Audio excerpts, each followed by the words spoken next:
Okay, hello everybody, we are live and good to go.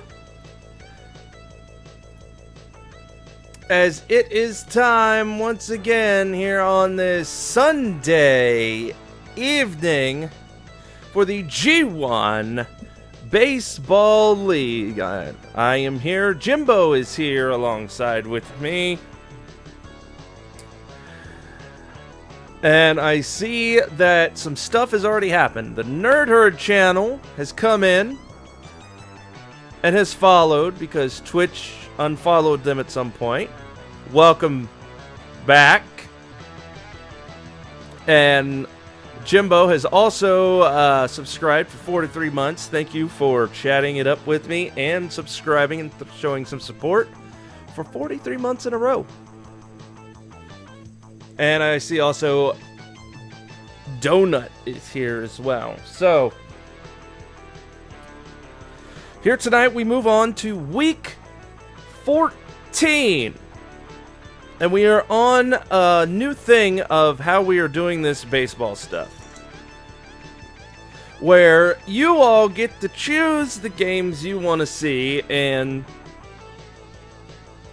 Jimbo and I, we will put forth those games, and hopefully you enjoy whatever the hell happens. So, question is, how are you all doing tonight? How are you doing, Jimbo? I'm doing well, Rob. Thank you for asking. Coming off of the awesomeness that was last night's game day. Yeah, if you do not know what he's talking about, last night game day, Jimbo went into a game that he really loves, he really enjoys, he's really confident in playing, a little game called Virtua Fighter. No, not Virtua Fighter. No. It was, no. You know what? It was called Clay Fight. No. Clay Fight. Oh no, wait, no. Fighter's Destiny, right? Fighter's Destiny. Wait, no, you're close. We're close. It was King of Fight. No, that's not. Not King of Fighters. Okay. No, it's Tekken 7. Tekken 7. Jimbo went in. He went into ranked mode and threw down and did quite well for himself. I unfortunately could not stay all night. I was there for some hype, let's just say. But then I had to go Betty Bye time because I'm an old man. And again, shout out to everybody who came out to watch, to participate in chat, to cheer bits or sub or whatever the case might be. I appreciate it. I appreciate all the support during that stream. Again, it's an idea that I had for a long time. Since I became a host almost 3 years ago at this point, right? With Game Days, it's something I've wanted to do, but just wasn't sure about how it would. Not so much how it would be received, but if people would want to watch that. And I'm glad folks tuned in for it and watched me do better than I expected. And of course, it's all thanks to me because I had the idea to do ranked stuff. So you're all welcome.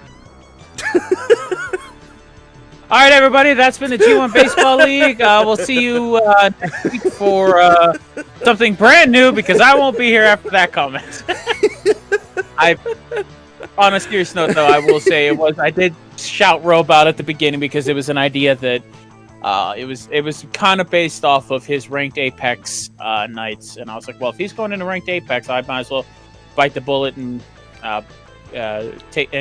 show have folks get these hands in Tekken online. So I appreciate that, Donut. Yeah, Donut said it was fun watching last night, and I even enjoyed what I was there for. To say that I was hyped in parts is an understatement. I think I might have blown some folks' ears out with me getting hyped and screaming, especially in a moment where the clip is there if you want to see it, but where I thought I kicked over the person, but it somehow connected and won me a fight, and I was like, oh shit.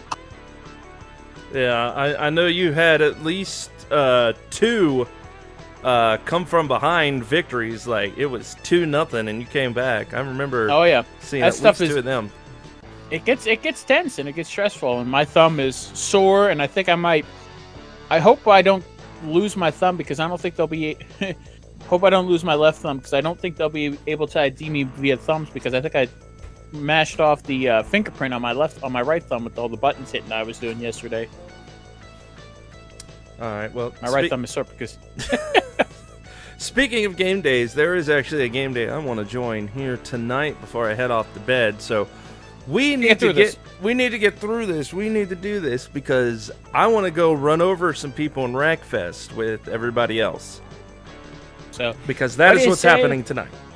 Yep, it is on Game Pass. So if you have Game Pass on Xbox, you're more than welcome to jump in with us at 9 p.m. with Mr. T.L. Wolf. But on that note, it is time for us to go on over and choose what games we see tonight. Now, all the games up for being chosen are at that blue line and above. Okay? Now, the general rule is the, I guess you could say, filler teams like the Sirloins, the Blowfish, and the Grapplers.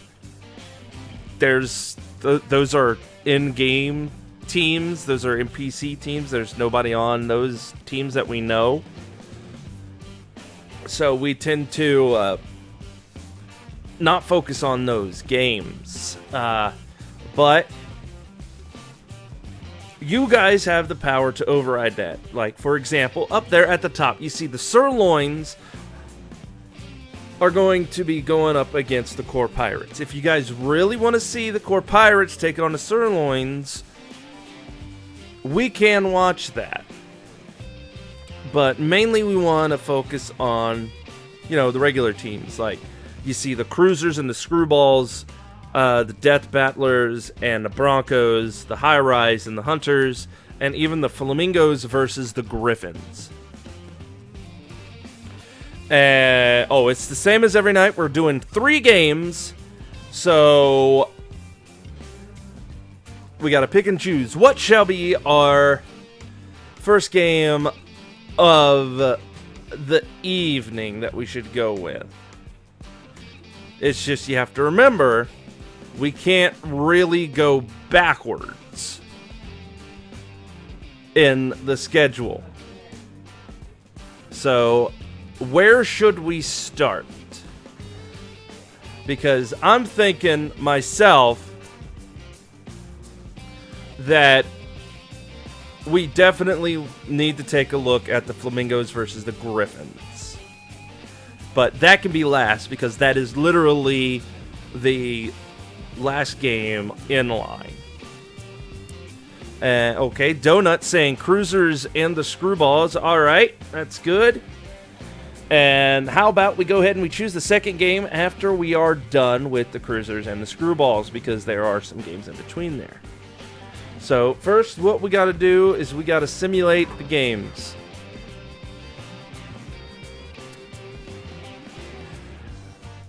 Simulate. Man, the oh my god! Man, good thing nobody wanted to.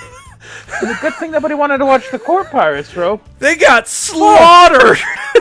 That is an understatement. That was almost a. I thought that would be a. I guess they don't have a mercy roll in the season mode. Fuck. Nope. All right. So now here comes the California Cruisers and the Screwballs. So where's the thing? I can't find it.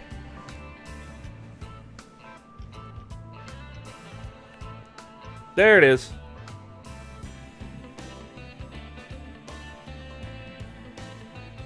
All right. So I need to go in here, go ahead, send out a thing so we can get ready.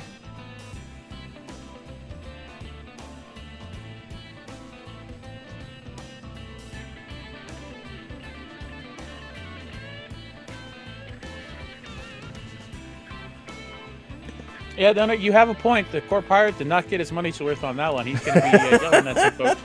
Right?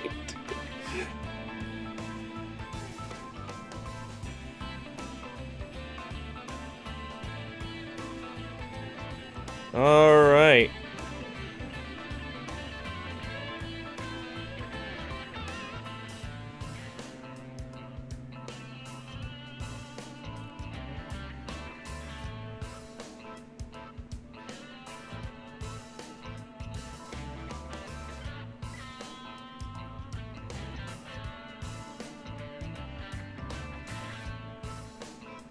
You know what? I need to go look at something.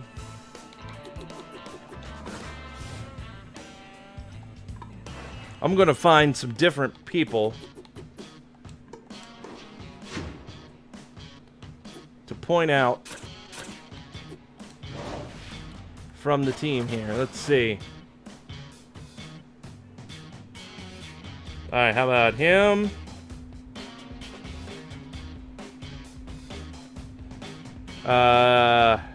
Him.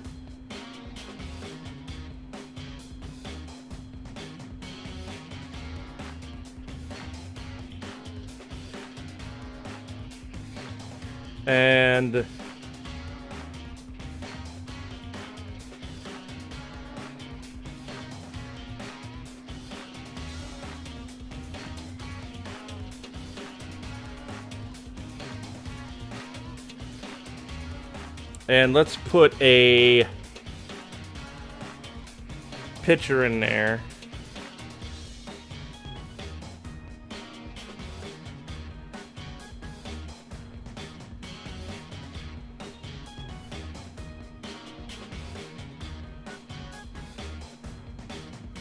There we go. Hey, Silent Hero.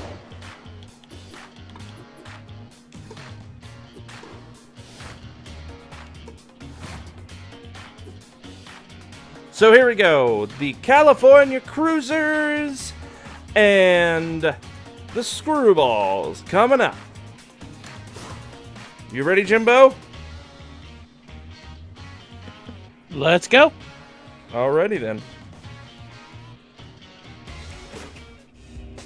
We're at Founders Field.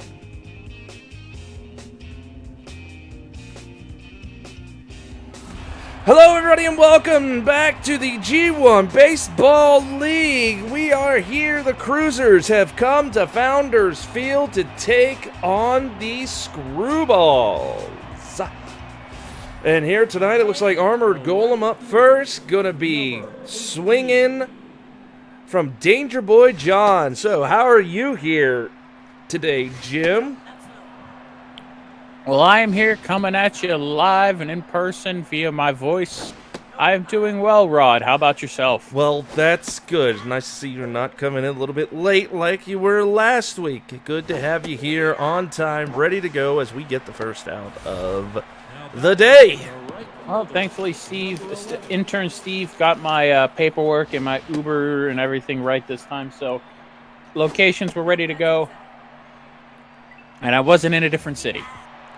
Well, that's all good. You're here, you're in the zone, kind of like one of our sponsors here, in the zone, for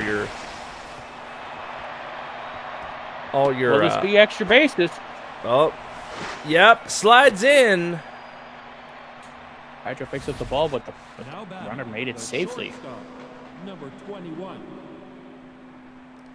I'd say, kind of strange seeing a closing pitcher come out here and start. Obviously looking a little rattled. Indeed, the Screwballs, I guess, wanted to give one of their starters a day off today or skip a man in the rotation, so they went with what we in the baseball business consider an opener, where you put your closing pitcher out there first. From what I've seen historically, it's not always the best idea, but also it's the best time. If you're not going to have them close the game, it would be the best time theoretically to put them in, because they're leading the game off, and all the pressure's on them to get them start. So pressure-wise, it makes sense. But I mean, at least they got it a little bit easy. I mean, there's 2 on right now, but it is the first inning, and that is not good, because that is a home run. Yeah, that is a monster high ball shot, 376 feet. Second home run of the season, 7th RBI for Anatis, as she hit the ball out into that corner out there, which means somebody won a free G1 Baseball League bobblehead. So whoever that fan is, please report to the concession stands to receive your bobblehead. All right, and things with one swing of the bat have changed already. Yep, there it is. feeling the pinch, feeling the pressure, and there he goes, bringing in Hybrid Rain to relieve.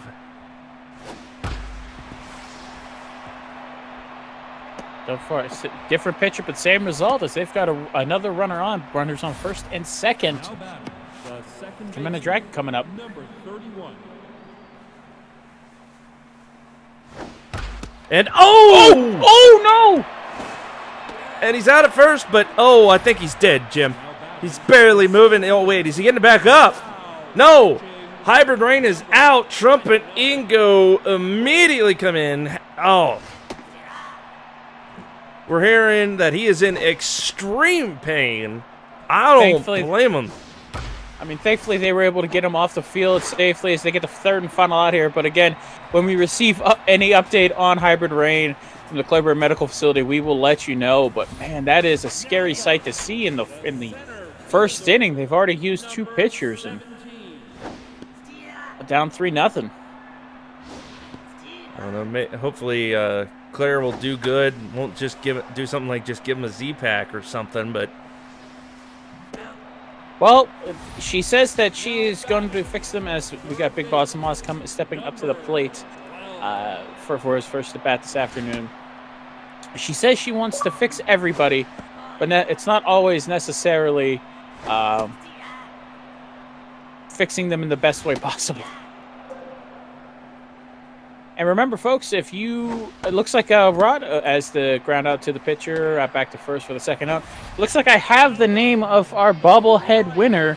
Looks like the young fan was named Johnny Lick Arse. Oh. An unfortunate name there as we get our third and final out with the Cruisers. I was going to say, are you sure that's not a joke? They didn't just sign it? I think it might be. I think I might be getting pranked. But if not, I am sorry. But if I am getting pranked, maybe they're just foreign. Maybe they're just foreign. Maybe they're like British or something, and it's a weird pronunciation. You never know. I don't know, but I'm getting a sense. But again, congratulations. Though if they're on British, why do they like baseball? I thought they liked that cricket game. Well, there are some. I mean, there are some baseball fans in the UK. I mean. That other baseball league that is of the major variety, as we get a fly out the shortstop is Lexi, corrals that perfectly for the first out. The baseball league that is of the major variety, they did a series between a couple of their teams over in one of the stadiums out there. As we get a fly ball deep to right field, off the top of the wall. Earthworm Joe gets it in. And no. Couldn't get the tag. Yep. But it's not a big contingent, but there are baseball fans overseas. But again, as that is a foul ball as it gets to the stands. I apologize if that is your name, and I chuckled at it. But again, congratulations on winning your bobblehead. And whoa, ball 2. Nice solid grounder. Oh, they're gonna run him down. Lexi, normally in that situation, you want the runner on second to stay at second, but unfortunately... and there's out number 2, ran him down. Didn't go for the guaranteed out at first, so... No, that was a smart play. Usually runner on second isn't supposed to take off if the ball is hit to the right, just for that exact reason. And, over there to Clay V. Mann. At first. Indeed, they do not want to face a famous outcast who's got some power in his bats. So they're pitching around him. All right, we're all lit up on the last out. And that's a walk. There's again on first and second. The screwball is pitching. Has to get... Obviously, one of them is... oh, boy.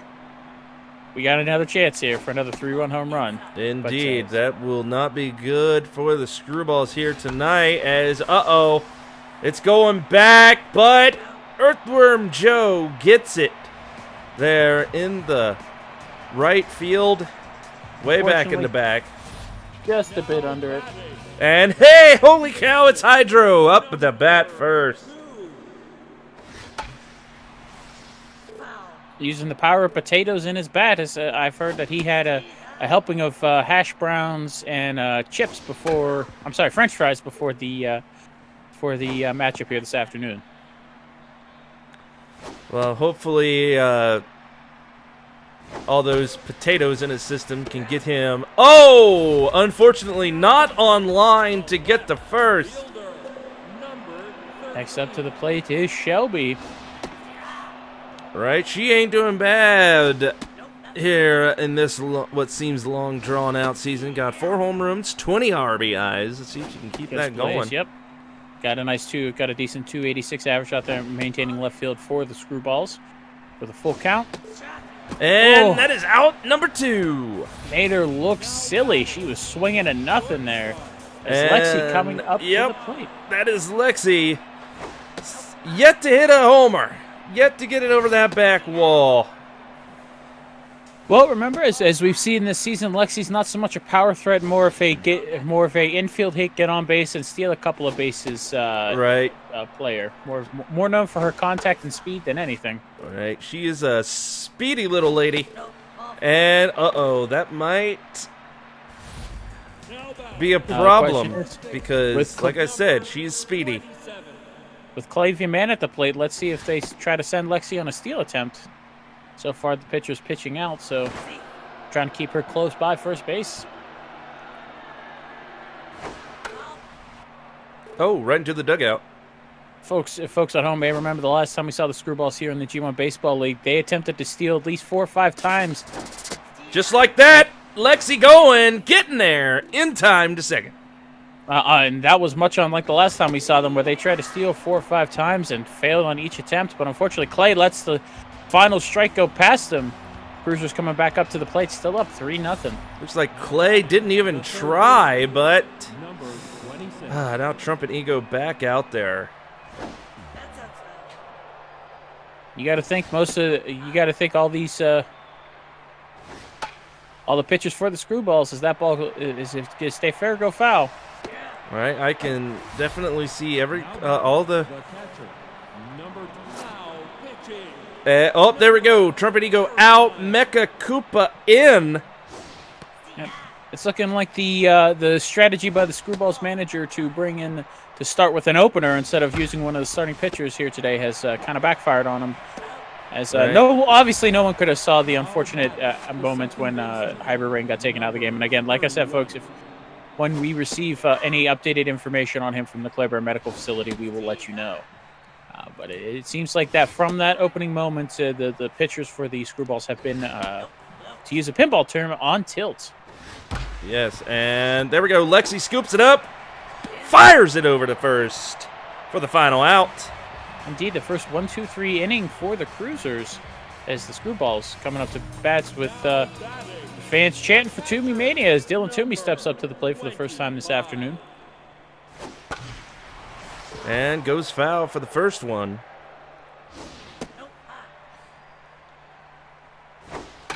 And, grounder.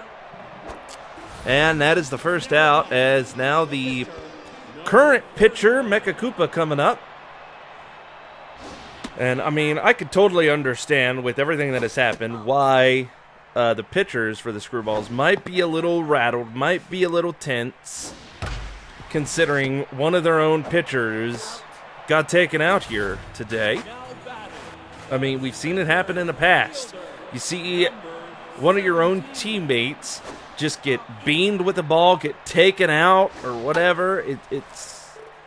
It's going to send you shaking in your cleats a little bit to think that the other team could do that to you. Indeed. I mean, of course, no one here at the G1 Baseball League as the Screwballs go 1-2-3 again with the Cruisers coming back up here in the top of the fourth. Nobody intends to hit a pitcher with that. You usually don't see that kind of thing, and it is something that is unfortunately a part of our sport here. But that's why they have relief pitchers. That's why they have people on the bench waiting for opportunities. Is if someone gets hurt or a moment like that happens, teams are ready to go. And that's a big one going out, but it's on the other side of the foul line. Mecha Koopa thanking the stars above that thing stayed foul. And throwing it to Lexi there at second to stop any more forward momentum. The pitcher, number 43.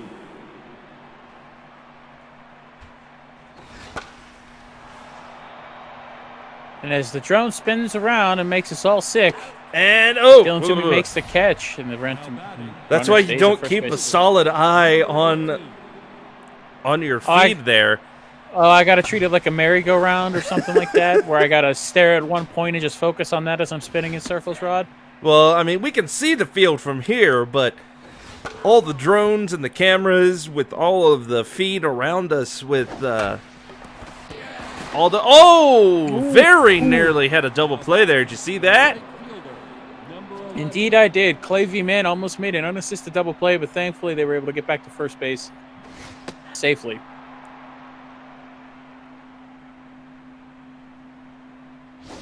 And, goes foul. So far, not a bad pitching inning for Mecha Koopa.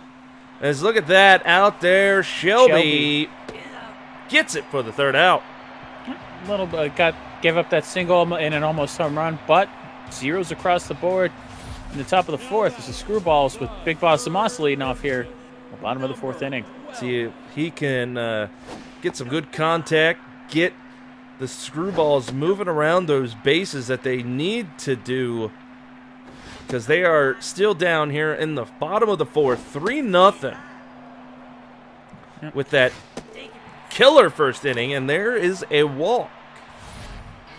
Again, at this point in the game, it's not about hitting home runs. It's just about getting on base and then some positive momentum. And, whoa, watch your shins, everybody. Watch your shins. I mean, hopefully we don't have a pitcher hit a hitter. Have that whole thing go the other way. That would just be awful. But there is out number one. Swinging, a strike out swinging. As Hydro, it's Hydro. Hey, it is Hydro. And, there goes Hydro. There's that hit going.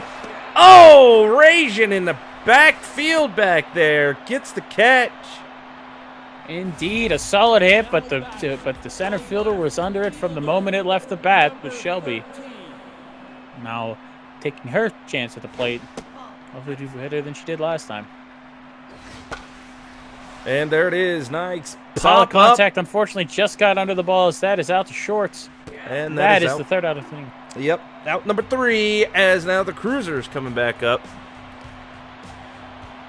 I mean, they're sitting pretty. They ain't got to do too much. Obviously, they want to keep this going. If they can extend their lead, they will. Remember, folks, tomorrow at the ballpark is Superhero Day. So dress as your favorite superheroes. I think I saw some of the kids on the social medias mention they're going to dress up as some of the comic book characters, like that Drax Sakuto from the D-Vel comic series, among others. Yeah, remember, folks, tomorrow, just like it's a Superhero Day at the ballpark.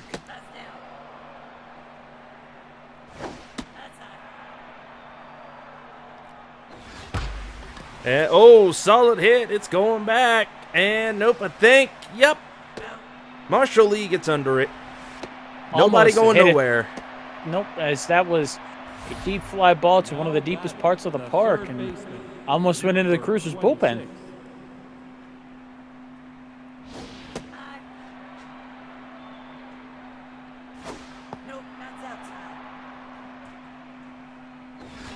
And another solid hit, but I think Marshall Lee's got this one as well. Indeed. Decent contact, but unfortunately the batter just, again, it's one of those instances where they get under the ball and just lift it a little too high. As we got to Conquer coming up to the plate, 1 for 2 this afternoon. And nice solid throw, starting us off on this possibly last at-bat for the Cruisers, because Mecha Koopa, ever since coming out, been holding his own.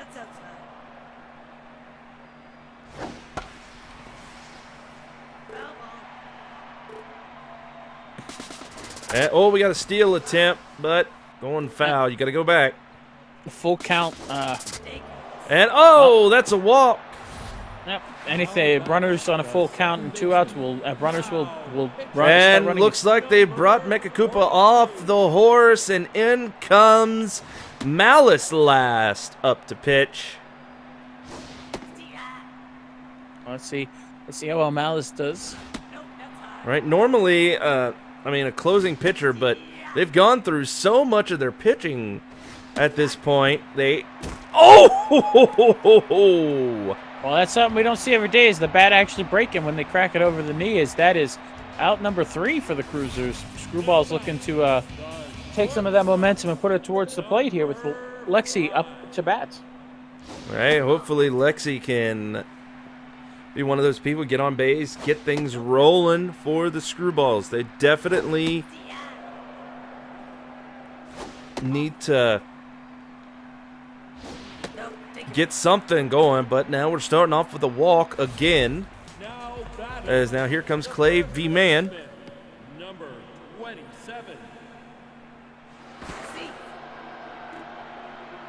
So now Lexi, she's on first. She's got the speed.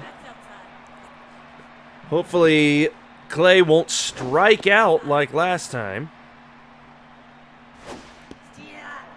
And maybe Lexi can use that speed and uh-oh! No! We've got a double play! Now batting, the catcher, number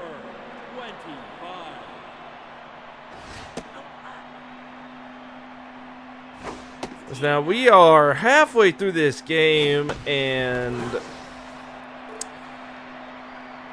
that hit goes foul as Dylan Toomey now going to be the third out, as Dude Broname is just on fire here on the pitching mound. Indeed, she's thrown a gem so far. The Screwball's bats have been relatively silent up to this point.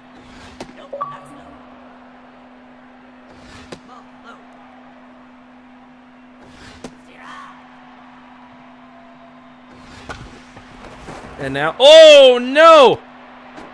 Can't get it back to first. Now batting, the pitcher, number 43. That's got to be rough.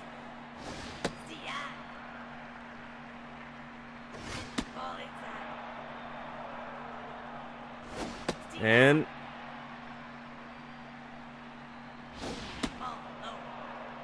again, Dude Brodane with that 250 average, not going for the atypical bunt in the sacrifice bunt in this situation. They're electing to let her swing the bat.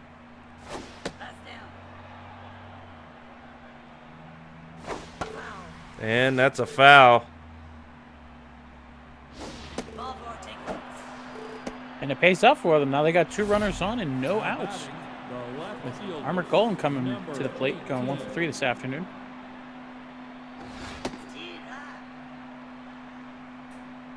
All right, they have 2 on. They're sitting at 0 outs.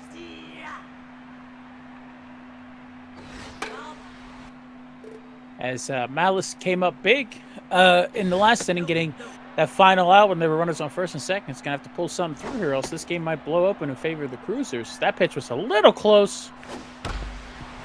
And Hydro with the dive, throwing it to first. That is finally out number 1.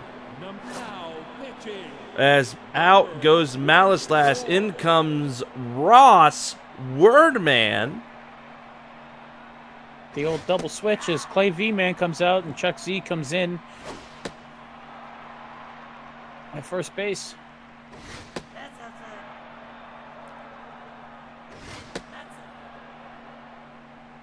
Right, I'm getting a report here, intern Steven, that looks like Wordman got lost, had an incident like you had a couple weeks ago where the short he got turned around and his Uber took him to the was taking him to the wrong location.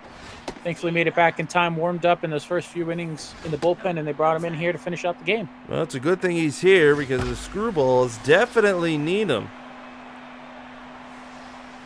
That ball's deep, but not deep enough. Shelby gets under for the third and final out. Crisis averted. Screwball's coming back up to the plate so far. Yeah, and 15 we got up, 15 down. immediately Chuck Z up first at bat. number 24. But Dude Broname, like I mentioned before, out here on oh no! There it goes. Starting off, Chuck Z with a home run, putting a point on the board for the Screwballs. 348 feet. Chuck's second home run of the season, 4th RBI. As again, the ball was hit out to the low ball appraisals corner out there in right field. So one lucky fan, your name is being shown on the on the big old jumbotron out there. Please head to the atrium to get your bobblehead. Now here comes Vinny. 0 for 1 here today. And whoa, right through the pitcher's legs. Going to be able to get Big Boss of Moss over to first.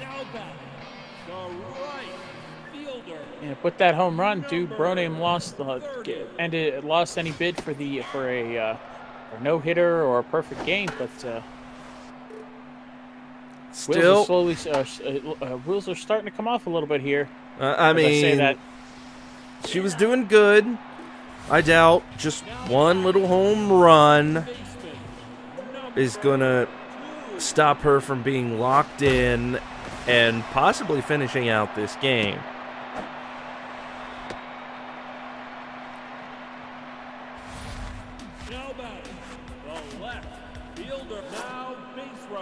And, they changed Hydro out for Cade because, well, a little bit better speed.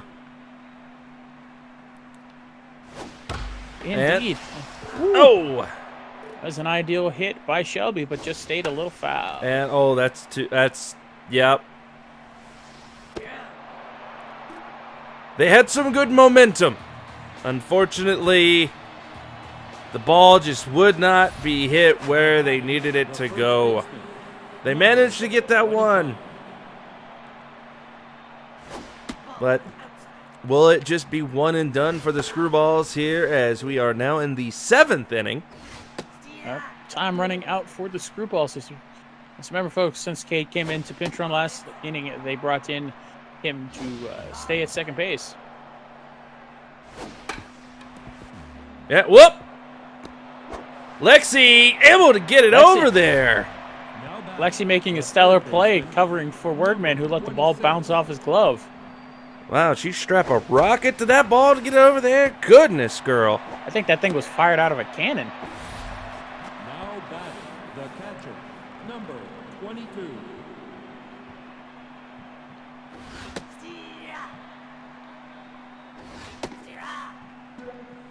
All right, 2 strikes.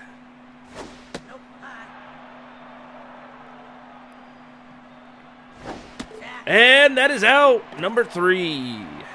Wordman calmed down after the shaky 6th inning, giving the Screwballs the best chance they have as they come out here at the bottom of the 7th. Lexi leading off. Hasn't had an official at-bat yet as she's gotten walks in both plate appearances so far this afternoon. All right, well, this is a good time to change that with, whoa, that's up. I don't think it's going the distance. Nah, just short. Like in any other part of the ballpark except center field, that's a home run, and unfortunately, that is where she hit it. As Wordman coming up to the plate, letting him swing away. As that ball is high enough, is it deep enough? No, good solid hits on both accounts, but whew. I guess the manager is giving the sign for the Screwballs to swing away and swing often. Those were 2 well-hit balls just to the deepest part of the park, unfortunately. Let's see what Dylan Toomey brings us. Oh, unfortunately, a foul ball. And again. Solid grounder. I don't think he's going to make it, though. Oh, he did not. 3-1 going into the top of the 8th here. Dragon made the final out of the inning, and she gets to lead us off here for the Cruisers. Cruisers still on top, 3-1. I will say, surprising me, based on the records and all the statistics, I thought the Screwballs were a decent favorite coming into this matchup. So far, the Cruisers remind us that anything can happen here in the G1 Baseball League. Right? I mean, I gotta say, so far, I think that is mainly because of the problems at the pitching mound here today with what we've seen that has really thrown the Screwballs off. Yeah. I mean, we knew they were going with an opener with one of their closing pitchers to open. One thing we couldn't have predicted was that we would unfortunately have a pitcher taken out via a comebacker to the mound. And again, folks, when we hear any news about hybrid rain from the Clever Air Medical Facility, we will update you as that ball just sneaks by the third baseman. Shelby gets it in to limit any damage, but still runners on first and second with no outs. Now batting the pitcher, number Yep, here comes the 43. pitcher. No reason to stray off the beaten path so far. Duke Broname thrown a stellar game. Let her continue to bat, as that is And that is out number 1. she is very lucky that ball did not stay in the air any longer. Else Workman is getting on that ball, and that is an out. All right, but still the pressure is on. They are in scoring position in the perfect place to really elongate their lead, and that is something the Screwballs do not need, especially here Indeed. in the 8th. But that is not what you want to see from the Cruisers, as he just keeps the bat on his shoulder, doesn't swing at a single pitch. And out number 2.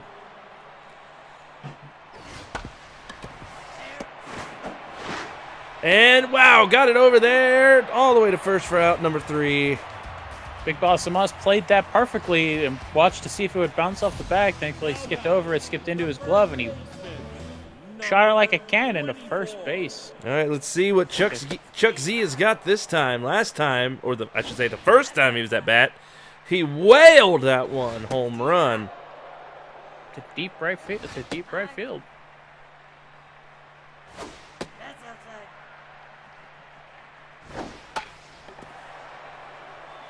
Oh, it's foul.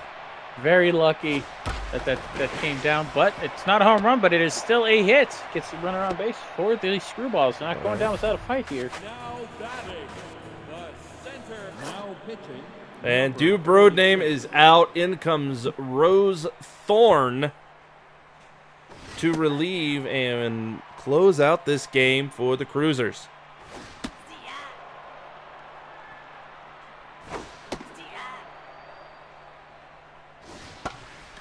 And that's a pop-up. Yep, just go on back to first, as Dragon got that one. Now batting the third baseman, number 12.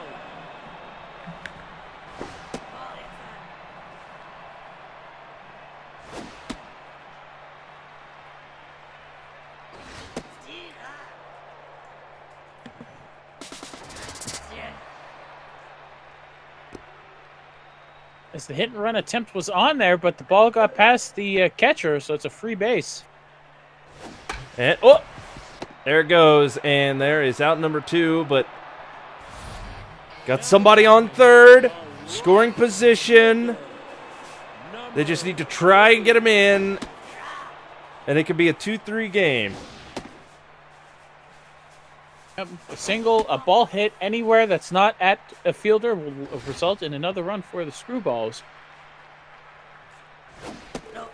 And that's a That walk. works as well. That prolongs the inning. Gets runners on the corners now. The second baseman, number As now the pressure is building. They've got runners at the corners. Cade not really known for making good contact, but got a little bit of power if he can. And indeed, is a speed monster on the base path. So anywhere, And anytime he gets a chance. Yep, that is out number 3. Pressure is mounting as the Cruisers come up to the top of the 9th. Last chance for them to improve their lead the shortstop, here with Famous Outcast number 21. leading off.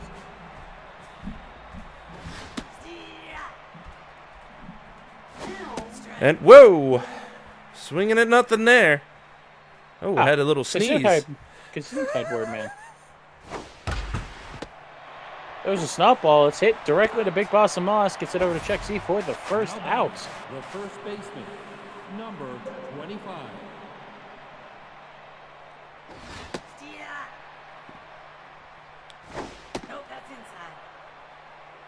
Jasmine Lass, her first at bat, hit that monster 3-run home run. That was so far the Cruisers' only runs here scored. She's going to be looking to maybe duplicate that.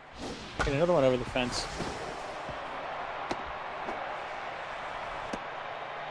And unable Now batting, to get the throw to first in time. Throws at the second. As now infamous Rob coming up here.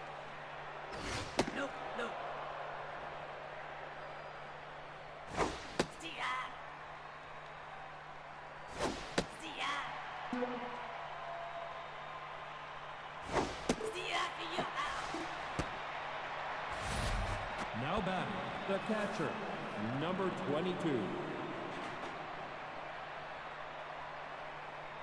That's outside.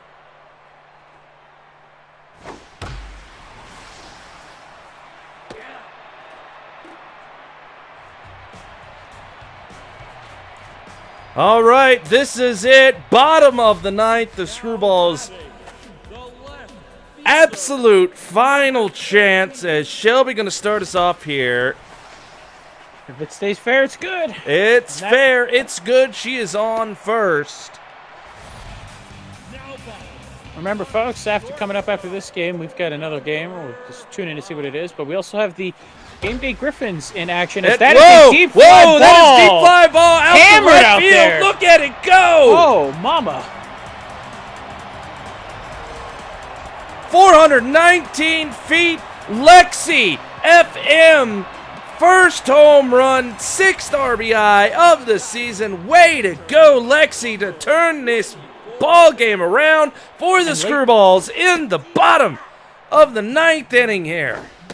Indeed, Lexi coming through big to tie this ball game up and essentially restart the game. As Wardman is out at first, but you got to expect some of the mojo and momentum is on the side as Captain Meowka coming in for Rosethorn. And Darth Dude coming in for Conqueror in the old double switch.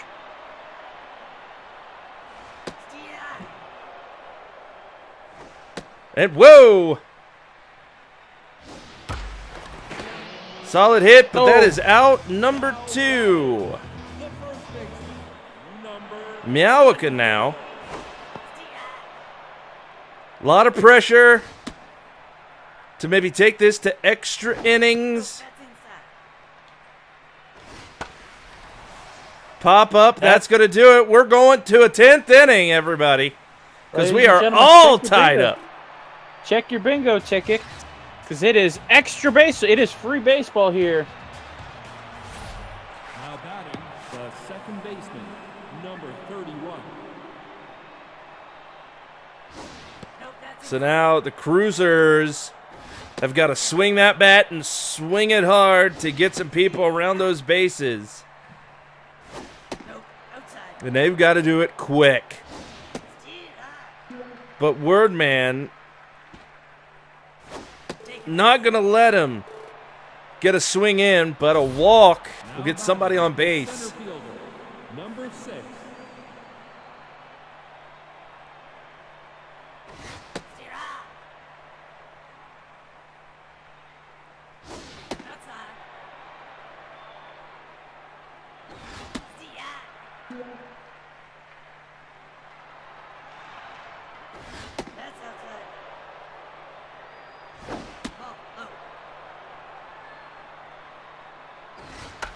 And, oh, nice little hit, but that's going to be out number 1. But they got a runner on second. Getting closer and closer to scoring. And that's what they need.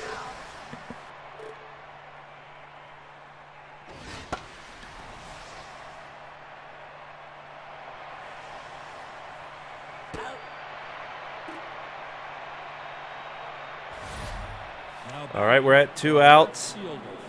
Number 18.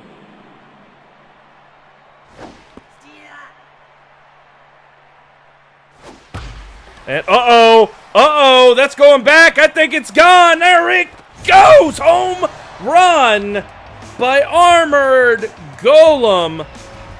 Actually tried to make the play, but couldn't reach it. 434 feet. Golem's 7th home run of the season, 18th RBI. As the Cruisers take this game back, leading by a score of 5-3. As now Wordman out, Obsidian Sigma in.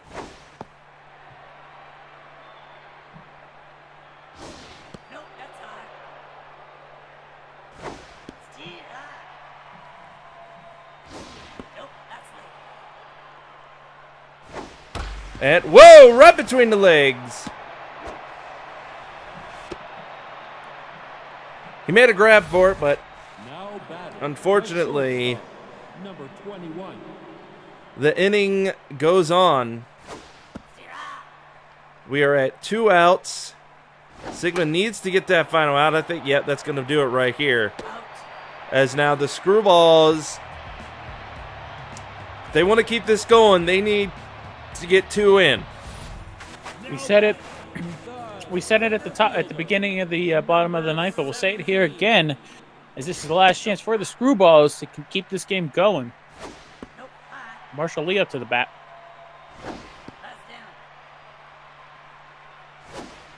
I got to say, what a opener of a game here tonight, as we do have like 2 more games coming, but whew. Including our main event match with the Game Day Griffin, our main event game, or our featured game of the week with the Game Day Griffins. I'm sorry, getting confused with that other program we have here on this channel. But Oh yeah, that wrestling program. That other wrestling program that is here every Tuesday and Thursday.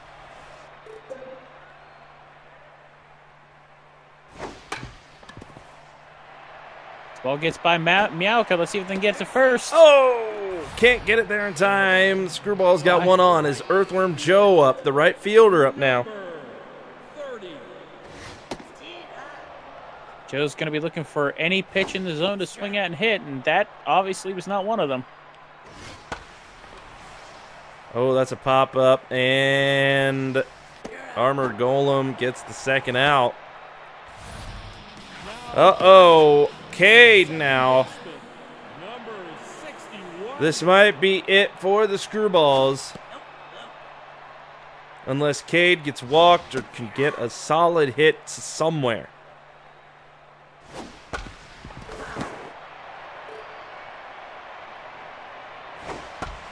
And, whoa, that'll do it. Got past Miauka. Now we got runners. Now we got 2 runners on, and you hate to see it, but one swing of the bat by Shelby, and this game is over. Right, In favor of the one Screwballs. solid line, high drive over the wall, and the Screwballs take it. Shelby is no slouch to play with those 4 home runs on this season. All right, I'm sure Miauka knows that and is... Indeed he does. He pitched around. She took the 4 pitches and walked.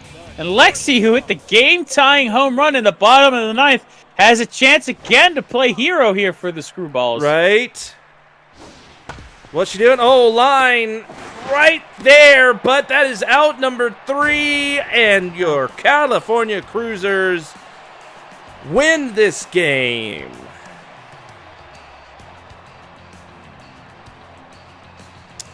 That's the way it goes.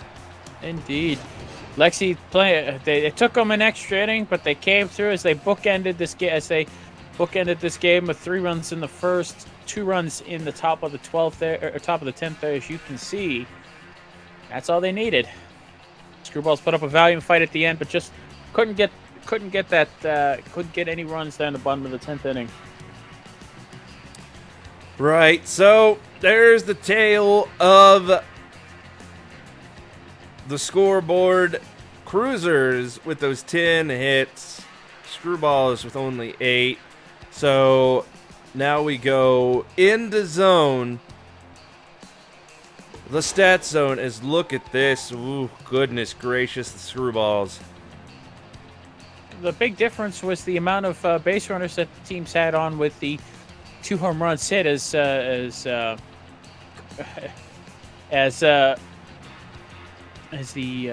you can just by looking at it, you can see that the 2 home runs led to 5 RBIs for the Cruisers, and the Screwballs had 2 home runs that only led to 3 runs. So it is a big thing. Right, but what's going to really hurt is this next set, which is the pitching. I don't want to look at it because it's gonna be kind of rough. But there it is. Well, it's gonna be rough for one team. We all know why. Like I said, folks, when we get an update on Hybrid Rain from the Claiborne Medical Facility, we will let you know. Of course, nobody would have suspected coming into this game that we'd that the Screwballs were going to use 3 pitchers in that first inning, but of course, using that opener is always a questionable strategy. Hybrid Rain, of course, taken out by a comebacker that hit him. I think it looked like hit him in the noggin. And once Wordman finally got into the game, things calmed down a little bit for the Screwballs. But at the end of the day, it was too little, too late for them. Right. As, Dude, Bro Name was firing was on fire for 7 innings. Right. I mean, Mecha Koopa, not to be outshined by Wordman, but yeah, unfortunately, that's the way it goes. So now, taking a look at the MVPs, there you see, in number 1, from the Screwballs, Lexi, even though there at the end couldn't quite nail another home run like she did to tie up the game earlier. Indeed. Lexi went 1 for...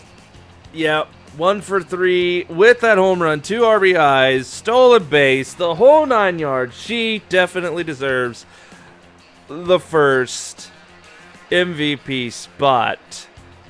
Indeed. And second, I apologize if I'm mispronouncing this, Rod, but... Jasmine. Jasmine. Yeah, Jasmine had that opening shot in the first inning that really opened this game up and kept the Cruisers on top until the top of the 10th inning when our person in third, Armored Golem, hit that 2-run home run deep out to right field. Yeah, And, quite a game, quite a Cruisers at that close game here tonight. Quite good way to open up the G1 Baseball League here today, but don't go too far. We've got our second game coming up with Jim and I. We'll be right back with it once we get there.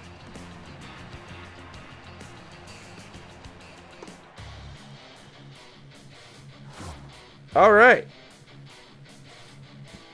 So, that's that. Now,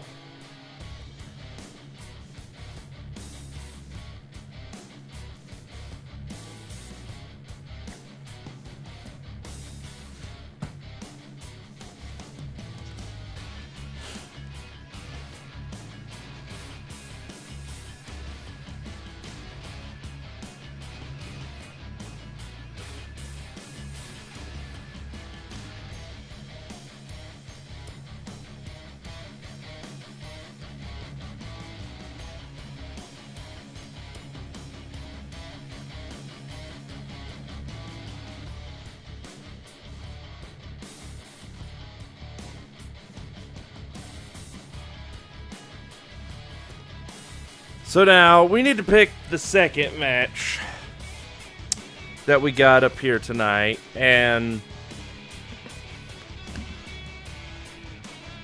we're only really looking at 2 games specifically.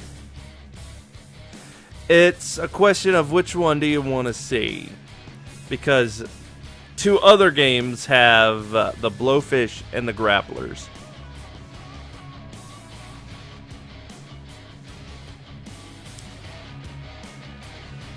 As we've got the Death Battlers and the Broncos and the High Rise and Hunters. And then, of course, we're going to end with the Flamingos and the Griffins. So what do you want to watch next? What game do you want to see? Do you want to see the Death Battlers and the Broncos, or the New York High Rise and the Achievement Hunters?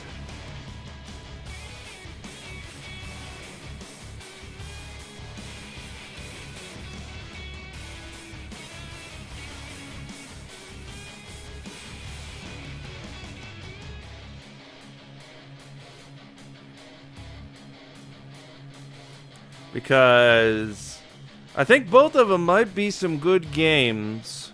Because, well, we've seen what the Death Battlers do in the past, that's for sure.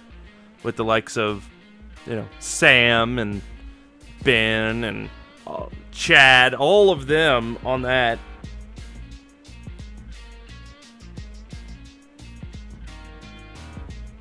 And then, of course, you got the RTNY, Rooster Teeth New York, all those guys. Like Mario, Otter,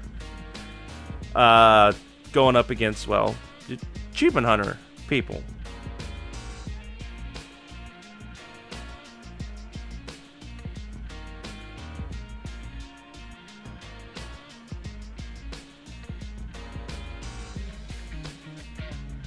So, what y'all over there in chat think? What do you want? Like, what would you like to see, Jimbo? I want to see what the fans think. Oh, for fuck's sake, don't say that horseshit.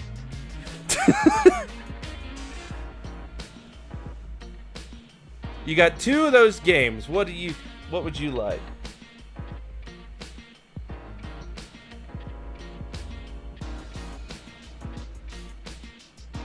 I wouldn't mind seeing the Hunters, but of course, again, I'm all for hearing what Chad has to say.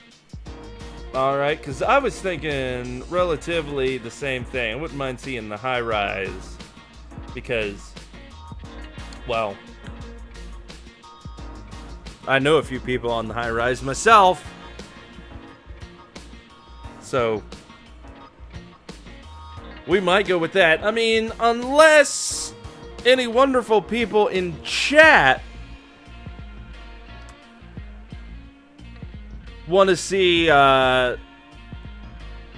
those Death Battlers take on the Broncos here.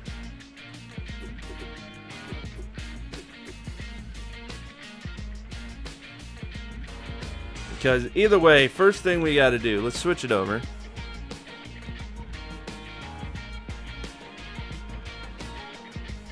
First, we got to simulate this game, the Blowfish and the Twitch Titans. We got to simulate that. So let's do that first. Oh, 3-2, close game.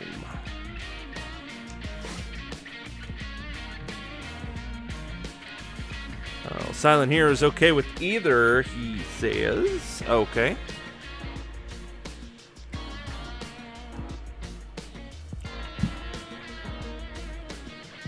High Rise versus Hunter sound good? All right, well, then we'll go with that. All right, then let's simulate the Death Battlers and the Broncos. What do we got for this game? Simulate. Oh my! Oh my! Well, they put up a fight at the end, but the Death Battlers coming out on top, 11-5. Dang!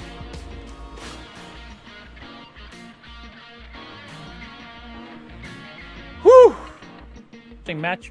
Interesting matchup on the mound. The High Rise have Otter Mayhem going against the Hunters' Jeff Ramsey.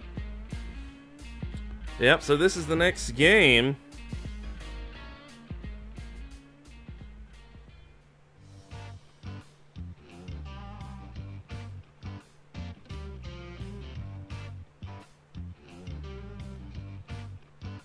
All right, let me send out a thing here.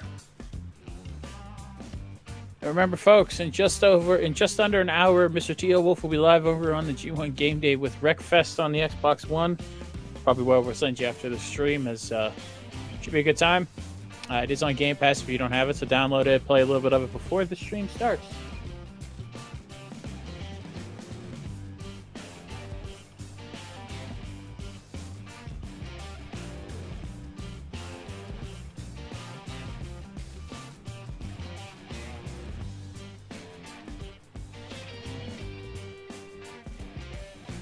That's not how you spell that.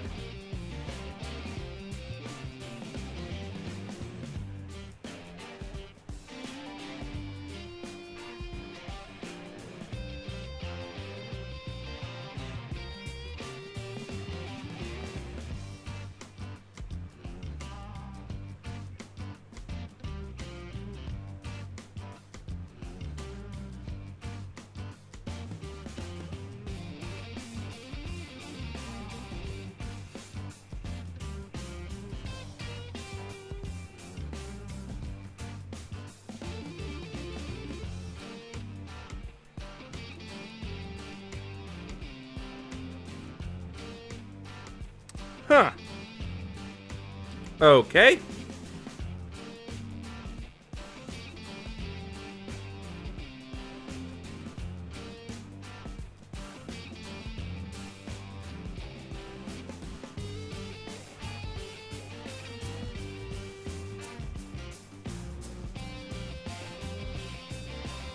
Fuck it. Oh well, it's out there. I misspelled the. I put a G instead of an H because I have stupid fat fingers.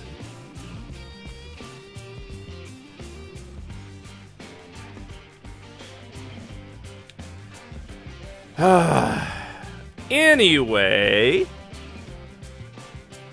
And take achievement hunters. Well, you can't add an ERS to that, I or know. else it becomes a completely different thing. So let's go ahead, let's watch this game, and see where they take us.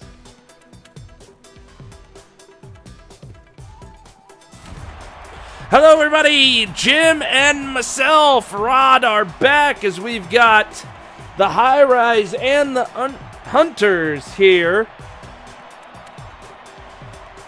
Starting us off with our second game on the GBL. We've got Jeff on the pitching mound.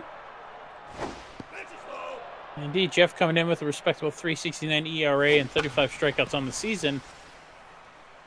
Connor hits that ball. Will it go fair? Foul? It's foul. Man, the Hunters were booking it over there best they can to try and get a hold of that, but unfortunately, that is out number one, as now Jesse with a Y.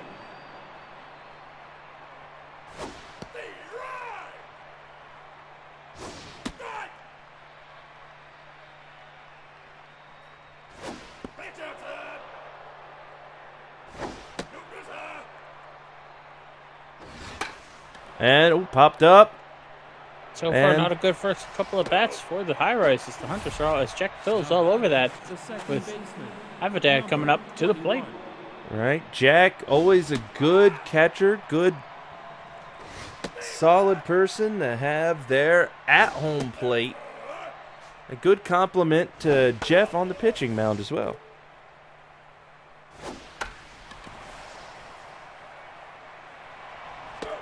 And, you know, if I'm mistaken, you could tell me, because I know a lot about the G1 Baseball League. If I'm not mistaken, it was actually Number 9. Mr. Jeff Ramsey and Jack Patillo that really started the Achievement Hunters, were the ones that gathered everybody up to start. Indeed, it started with just the two of them with an idea of creating a team, and then, Yeah, and look where we are today. indeed. Now batting, the third baseman. As now Otter on the pitching mound, as we have switched places here in the bottom of the first.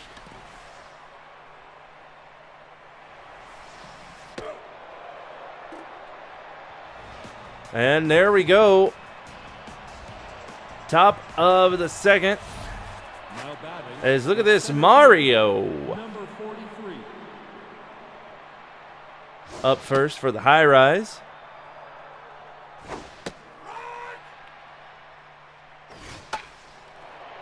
And again, Patillo barely has to move to get that out.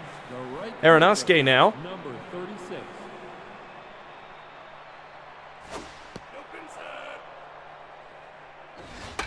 Able to, and no! Collins looked like he had it. Trevor almost there, but Baseman, number 49. unable to nab that ball before it hit the ground.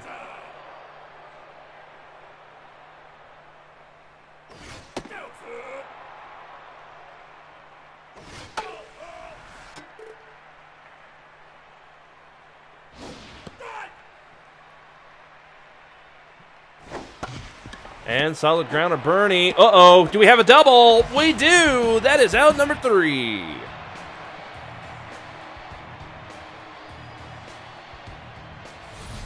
Now batting, the catcher, number 6. Well, it wasn't a conventional 1-2-3 inning. No damage done. Hunters up to the plate with Jack Patillo.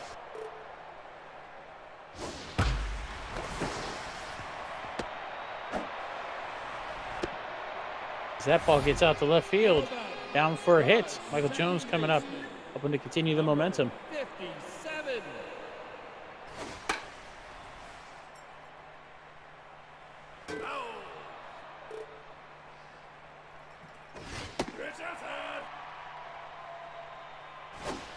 He's now, oh, Little blooper out to center field. It gets down for a hit.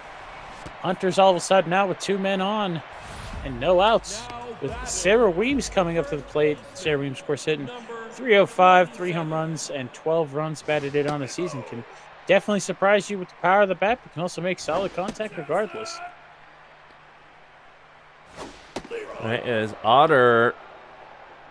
2 balls, a strike, and solid hit. Unable, throws it home to be safe. Solid throw from right field as they keep Jack Patillo at third. Jeremy Dooley coming up looking to break open this game for the Hunters. All right, if he can get solid. Oh, that is infield fly. Everybody go back because that is your first out. Now batting, the left fielder, number 25. All right, Matt Bragg. See if, another. Not looking good for the Hunters here. Indeed not. This is the pitcher Jeff Ramsey, who is no slouch at the plate, hitting .250 with a run batted in the season, is probably going to be swinging away at this point. Anything close, he's going to be taking a whack at it. And, 2 strikes. And ouch! Out number 3 is as Otter and the high rise escape a bases loaded, no outs jam to go 3 outs next, and they get a chance to get some positivity on the offensive side of the plate with Johnny Jack up now. All right, we are already in top of the 3rd. Still some goose eggs on the scoreboard.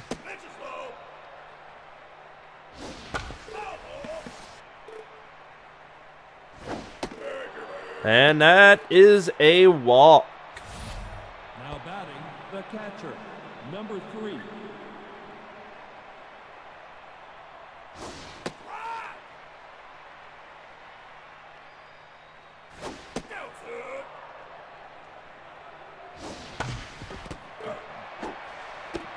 And, looks like we're going to run him down. There it is. There's the double. It took a minute, but there it is. A little bit of an unconventional double play there, but it works out for the Hunters as now we got Otter up to the plate, who, based on his batting average, I don't think we're going to see him swing the bat at all. Well, you never know. Solid hit, but it goes right to Sarah Weems. Round number 3. Because we have been pleasantly surprised by quite a few pitchers here in the league. Right fielder, number 9.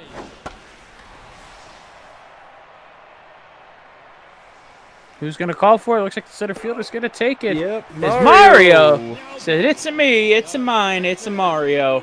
First out for the high rise.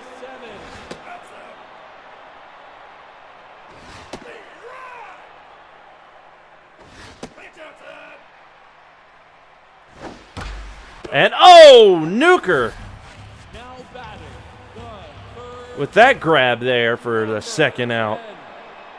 Lead up to the plate, Bernie Burns, who was out last time at the plate.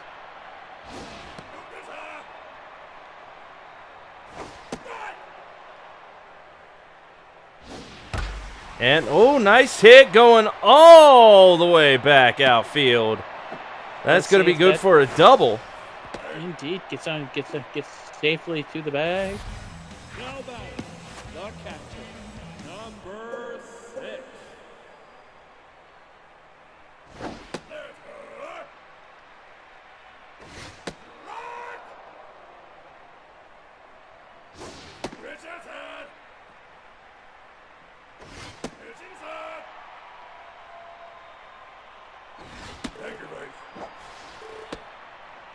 And now we've got ourselves a walk as here comes Michael Jones.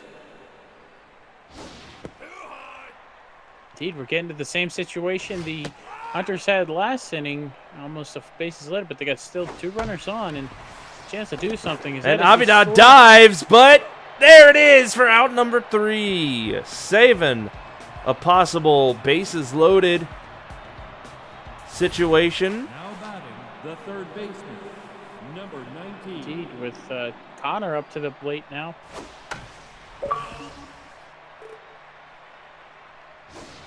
It's now, oh, nice solid hit. I want to fix that right now. Oh, you don't want to hear me reference Johnny or anyone else who comes online again? As we are back, and out number 1 is Jesse with a Y coming up to the plate for the high rise. 0 for 1 so far this afternoon. As I'm going to say, top of the 4th. Definitely this game is different from the last, as we are in the 4th with nobody scoring yet. Had some good opportunities, but nothing can quite come to fruition.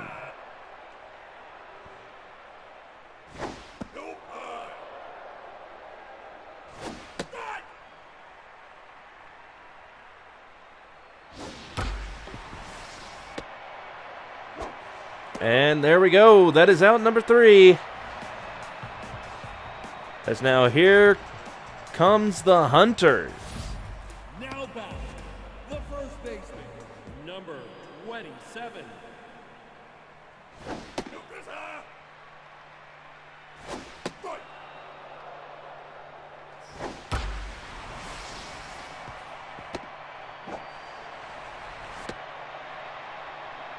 All right, that's 1 on for the Hunters as here comes Jeremy Dooley now. Number 22. Need to watch as now we got a steal, and oh, safe at second. Unable to get a pick off there.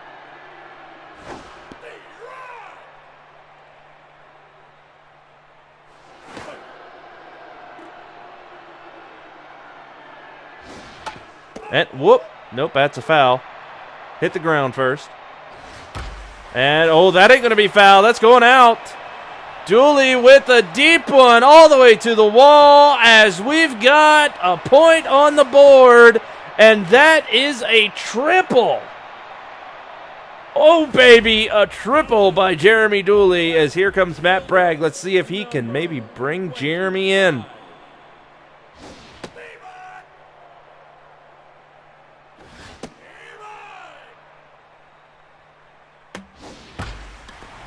Oh, I think. Will this one go over the fence? No. It will not, but Jeremy will tag from third, make it home to make it 2-0 in favor of the Hunters here.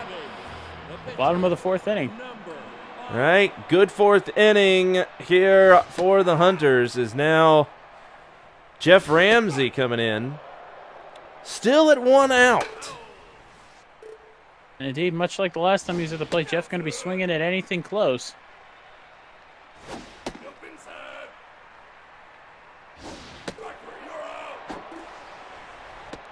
And there's the strikeout as here comes Trevor Collins. Might want to watch, keep an eye on him. Indeed, 6 home runs, 26 RBIs, hitting 283. He's got some solid power and some solid contact in his bats. Can beat you multiple ways.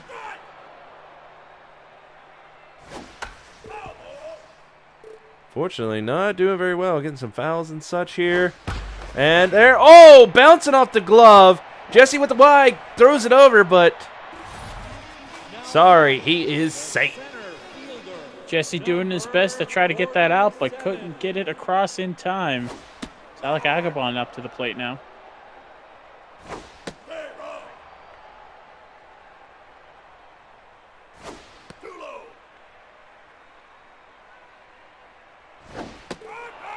And that is out number 3.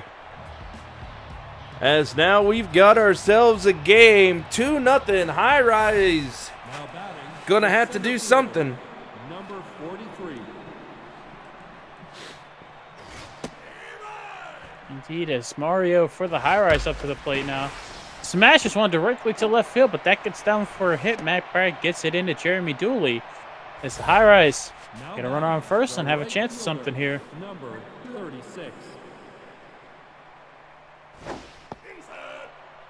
All right, Aronofsky looking to keep this going. Oh!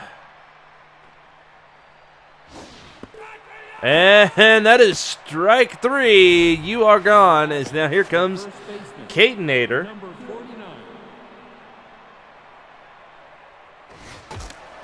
And whoa, it's up, but off the fencing for a foul ball. Indeed, you got a new bat as we got a steal attempt. Able to make it to second. Not bad. And unfortunately, that's going to be out number 2. Now batting. Striking out swinging is Johnny Jag, the left fielder, coming up to the plate. Walked in his first plate appearance. Going to be looking to poke a ball into any open spot where there's not a fielder. No, goes foul for that one.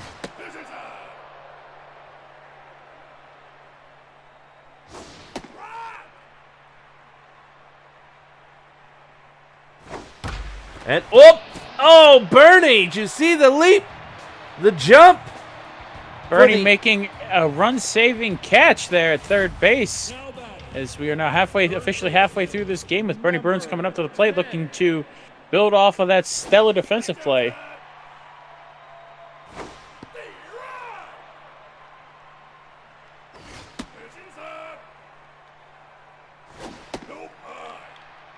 Remember, folks, as we are just a little over as Bernie takes a 5-pitch walk, as we are just over halfway through this game with Jack Patillo coming up to the plate. We still have one matchup to go here after this one in our primetime matchup. The Indy Griffins are going to be shown, so tune in for that. As Jack hits a dinker, but thankfully that goes foul.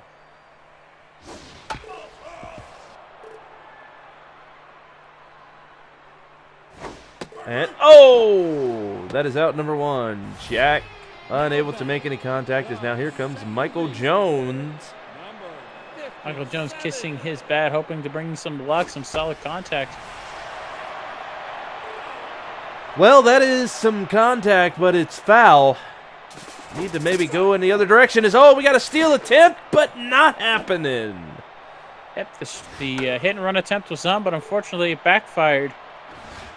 As now that is strike 3. You are out. High rise, top of the 6th. Here comes Jezza. The catcher, number 3. And Rod, it looks like I have the. They forgot to give it to me earlier, but it looks like I have the name of the person that won the second bobblehead in last game's matchup. It looks like it was a youngster by the name of Neko Cell. She goes by Neko Cell, according to what I'm being told in my paperwork here. Oh, well, I hope she enjoys that wonderful gift on behalf of the league and the players and everything else. Hope she's having a wonderful time watching. Here is, that's a foul. I could have swore that hit the ground, but hey, I'm an old man. My eyes might be going, but there we go. Up over into the outfield for one base. Here, high rise, Third baseman, number doing everything they can to get on base, get around those bases. And that's, that's going, I don't think. No, not far enough as Agabon gets it for out number 2. Now batting, the shortstop, number Now Jesse with the Y as, Otter Mayhem is out.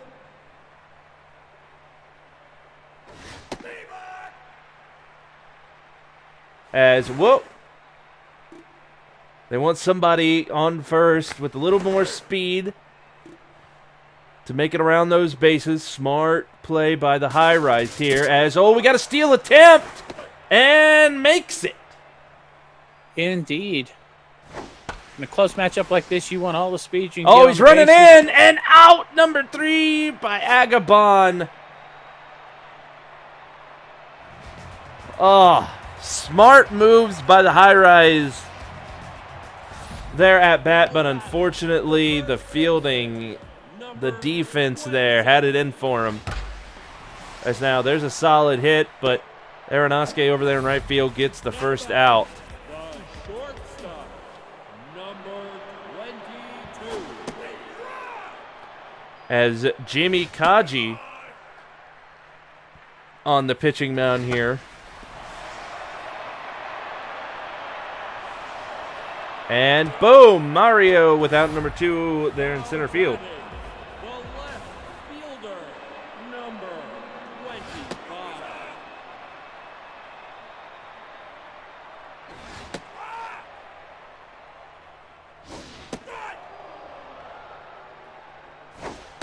And that is out number 3.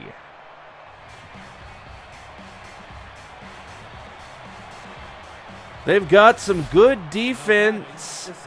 Unfortunately, they need some offense on their side for the high rise here.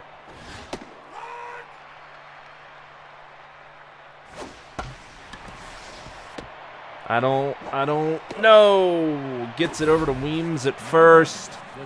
As now here comes Mario looking locked in, ready to go. Good power, good speed, good all-round player, really. Just needs to get out there on the field to get around those bases. Unfortunately, it ain't happening. The right fielder, number 36.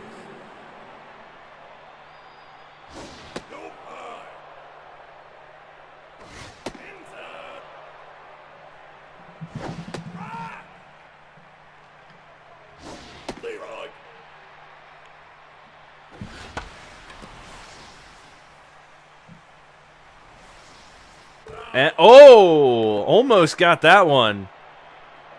Fortunately, it hits the wall there in foul territory, but that right there, that's going to be out number 3. Still no movement for the high rise going into the bottom of the 7th. They've had chances, but let's see if the Hunters keep with Jeff Ramsey if they bring it. And they do. As I speak it happens. Lindsey Jones coming to pinch hit for Jeff Ramsey, who had a stellar 7 innings pitched for the Hunters. As that one gets down in foul territory.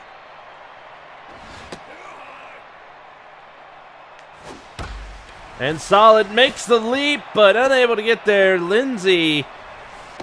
Oh, they now got somebody on first. It's Trevor Collins now. Looking to continue this. Now the question is, can they get Lindsey? Can they get them to second?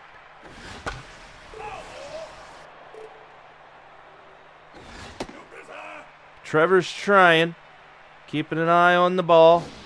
And good side. I think it's. If it stays fair, it's gone. But no, right on the other side. If that goes 1 foot to the left, that is. Oh, we got another chance at a home. No, I don't think that's. No, I think Mario's got that one. There it is. Nope. If that last ball was a foot to the left, that is a home run. But unfortunately, that was a foul ball. With Alec Agabon coming to plate 0 for 3 this afternoon. Number 38. And now Ash Synthetic Sugar coming in. Do we got a double play? It is. That is it. High rise out. Kent Cook making the switch, coming in to pitch. Now batting. As now I was a poet there for a moment.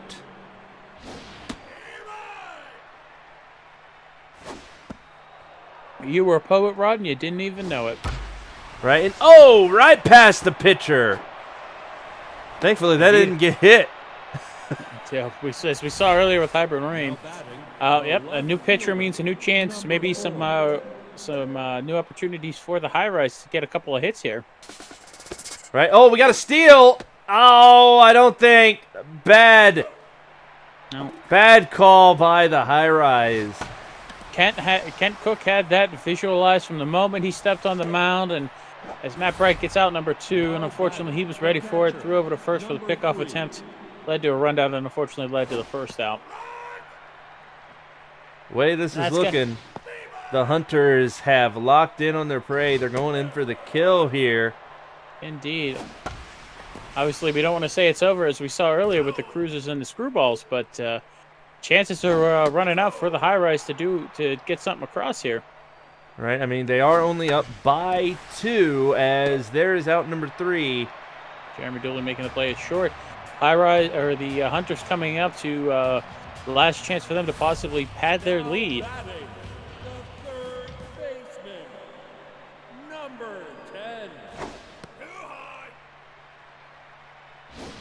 And solid hit right to Nuker, goes all the way over to Kate Nader at first for the first out.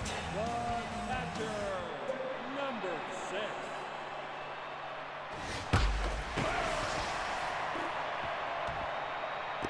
Will we see extra bases? No, they keep the runner at first. Nope. I mean, they ain't got to go too far out on the limb, but playing it safe. 7.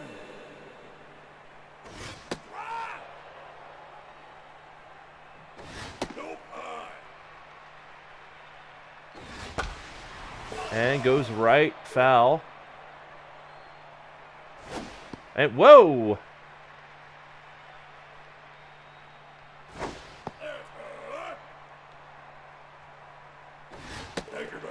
And we got a walk, 2 on for the Hunters now. Now batting, the first baseman. And now here comes Weems, Sarah Weems. 3 home runs, 12 RBIs. Want to definitely keep an eye on her. Watch what you're pitching, where you're throwing, how you're throwing it, because if she makes contact, it's going to be one heck of a hit most likely. Full count for Weems. And another walk. She was looking to hit that high heat, but she laid off.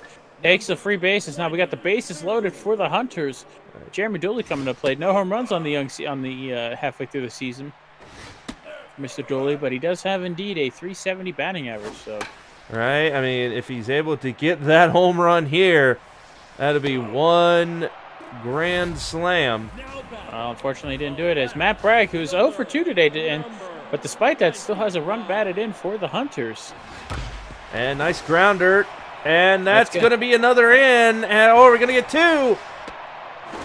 And that is it. It is 4-0. As the pitcher, Kent Cook, comes up now. I have a feeling we're just going to see Kent keep the bat on his shoulders and just take the out and come back for the top of the 9th. Right, because that is a heck of a deficit for the high-rise to make up in 1 inning. We were worried about them having to make up 2 runs. Then now they got to make up double that. All right, we're all lit up. And popped up, going out. And Mario gets the grab for out number 3. We go into the top of the 9th. High-rise. Synthetic Sugar up first at bat. Are they gonna? No, they are not. Thermic Whisper coming in. Indeed, they smartly opt for the pinch hitter here as it pays off immediately as that ball's hit right past Kent, almost hitting him again, much like the last inning. Zachbon gets that in to second as Connor's coming up to the plate, 0 for 3, but one swing of the bat can get them within 2. And another solid hit, 2 on. Here for the high-rise, looking good as Jesse with the Y comes up. Good amount of power, good amount of contact, good amount of speed. Jesse also 0 for 3 this afternoon. And again, folks, it's not so much about sometimes in these situations, it's just about getting on base. And they've got 2 on base if he can add to it. The high-rise will be looking good as, he gets walked as we are bases loaded. And Avidad up now, looking a little tense. Obviously, pressure is on here, top of the 9th. They are sitting at no outs, though. They are doing okay there. Well, they had an opportunity earlier in this game with the bases loaded and no outs, but then they went. There goes the first one. As it's me, Mario, as he's coming up to the plate again. Remember, you don't need to hit a home run in this situation. You just got to get on base and continue the inning.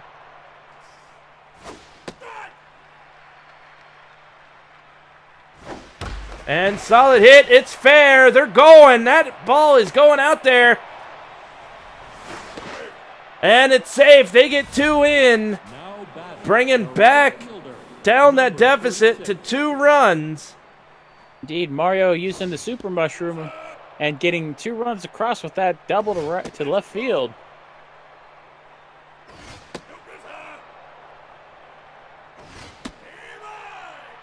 All right, are they gonna walk Aronofsky? Yep, there she goes. Take your base.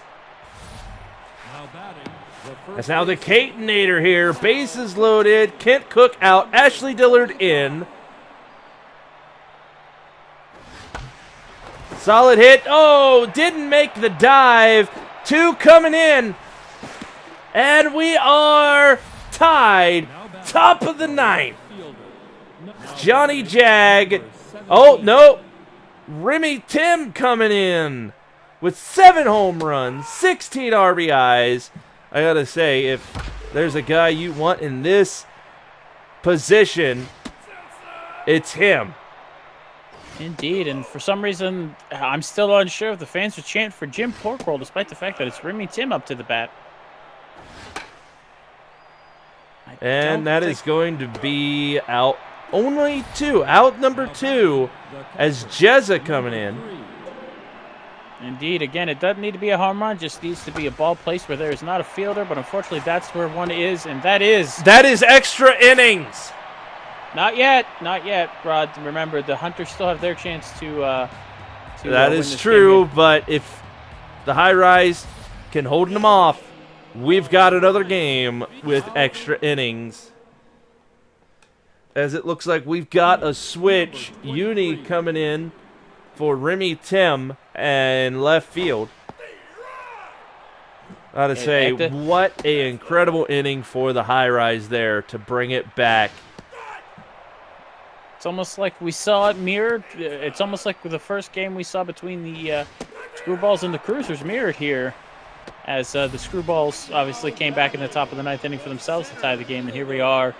Same situation, bottom of the 9th with Alec Agabon, 1 out and nobody on. Right.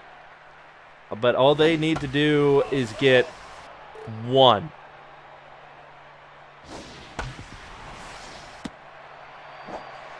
And there's out number 2. Bernie Burns coming in. I'll be honest, Rod, when I saw the lineups for today's matchups, I did not expect to possibly have back-to-back extra inning games to start us off. Right, these have been close, nail-biting games. And, oh, solid hit. Bernie going to first. Indeed, it did. Bernie Burns says it's not over yet. As now we got Jack Patillo coming up to the plate, 2 for 3 this afternoon. 2 walks, 2 hit, 2 singles, and a walk. And, oh, trying to get the pick. And nice solid hit. 2 on for the Hunters. They're in good position to take this game back. Indeed. Second baseman, number 57.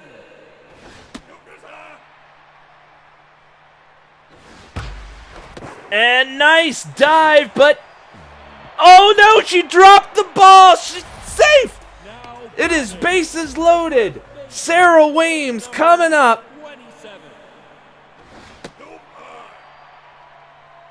I did not expect to see that with the pressure on. See a ball drop like that, but here we are. Right, that is it. When the pressure has mounted, you're in the possibly last inning of the game. You never know what it's. Oh no! Oh no! And fantastic harmony coming off of that. Walks home, something we don't see much here in the G1 Baseball League. A game-ending walk to Sarah Weems as the Hunters. That is how the Hunters win this game. With the final a walk. score, 5-4. A walk-off walk. Weems with a sharp eye, not swinging.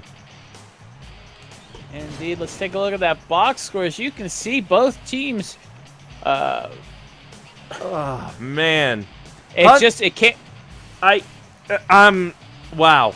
Go on. It came down to that error. Unfortunately, the High-Rise did everything they could in the top of the 9th to tie this game up, and it came down to Harmony dropping the ball there at first base on a routine play.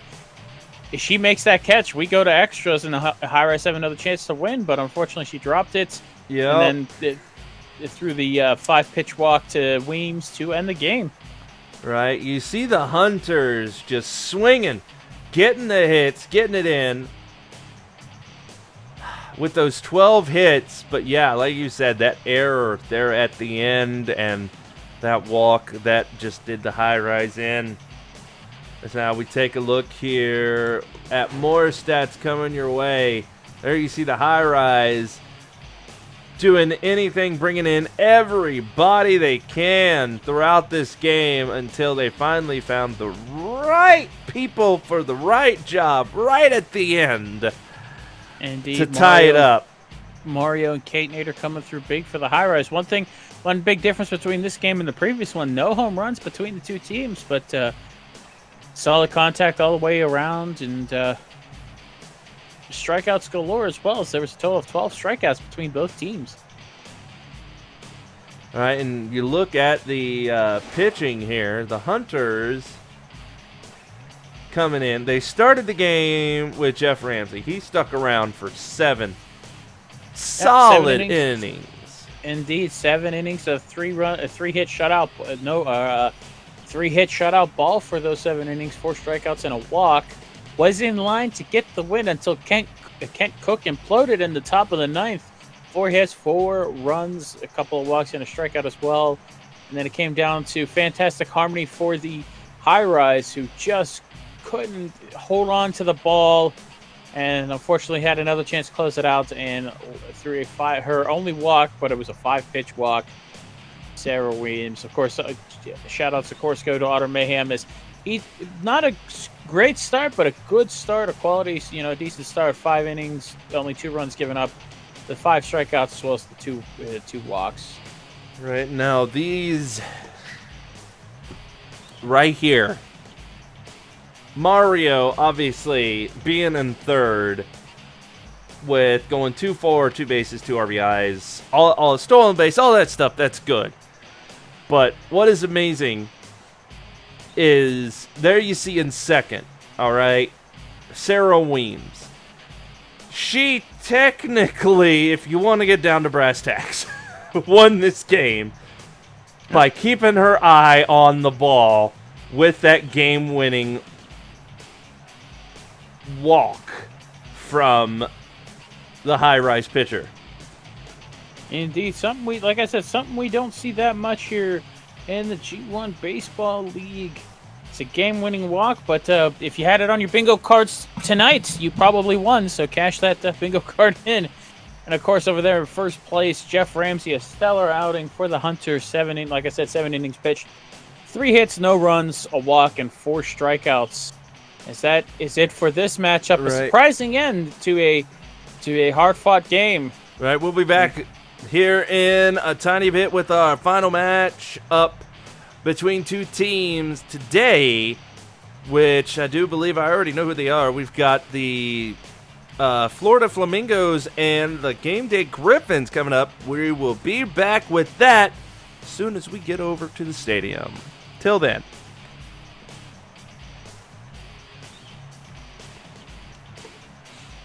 All right, man. I was not expecting that game to go like that. Same. I did not. Again, I never expect a game-winning walk, but here we are. Right? I mean, whew.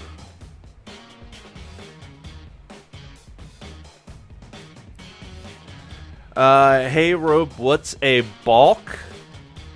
You mean like the Balkans? Like where World War II started? Is that what you're talking about? Oh, that I gotta go, Robe. You can call this last game on your own. Jim's gonna go away for a little bit, and Jim will come back next week.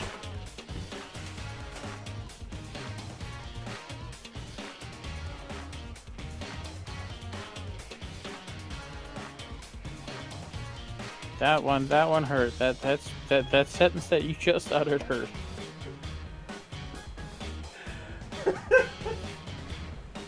Well, I mean, I mean, the Balkans, it's a thing, though. This isn't Jeopardy, Robe. It will be on this coming Wednesday on G1 Game Day. Yep, tune in and join in on that. If you think you're smarter than we are, tune in on Wednesday. Right, which, by the way, that coming this Wednesday, that Jeopardy, it is a special Jeopardy game where you don't need to own the game. It's kind of like Jackbox. All you need is like your phone or something, tablet, whatever, and you sign in and you can join the game and play along like in Jackbox. So, if you want to test your mental facilities in Jeopardy, that's what I'm going to be doing this coming Wednesday. But we need to go get into this game so we can well,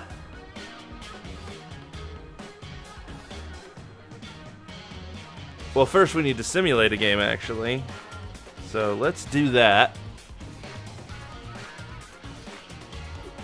Alright, we need to simulate the grapplers and the RT Toons.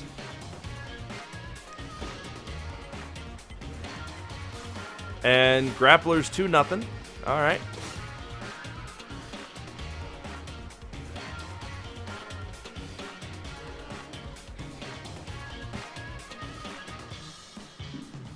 And we got the Game Day Griffins.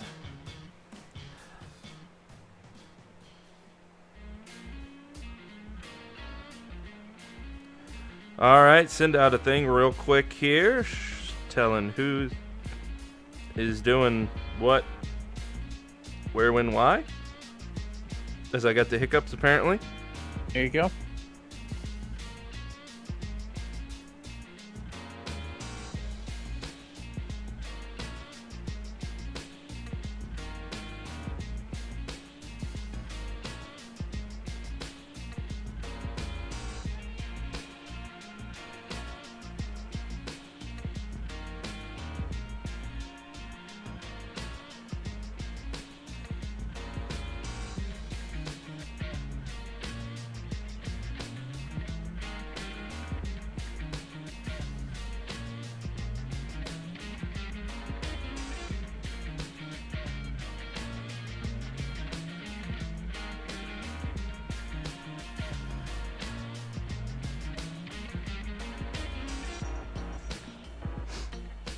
Alright, let's see.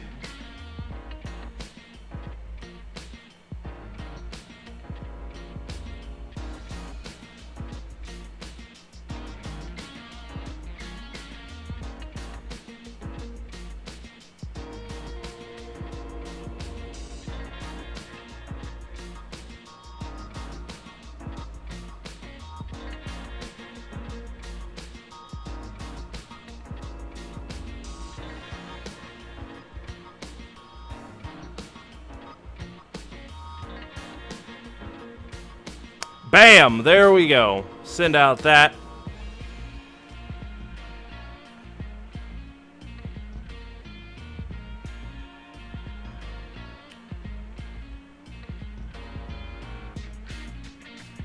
Robe. I will... Okay.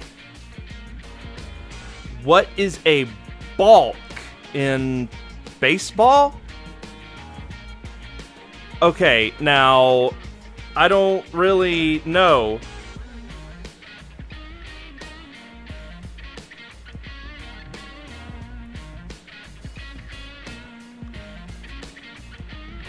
But, I do have a question. Are you only saying what a balk is because it happened in the last game? No. No? So Silent Hero was talking in chat about how it would have been more painful if it ended with a game-winning balk instead of because as a fellow baseball fan, Silent Hero and I have both seen games end on a balk, which is a real kick in the nether regions if a team loses via a balk instead of a walk. Oh, so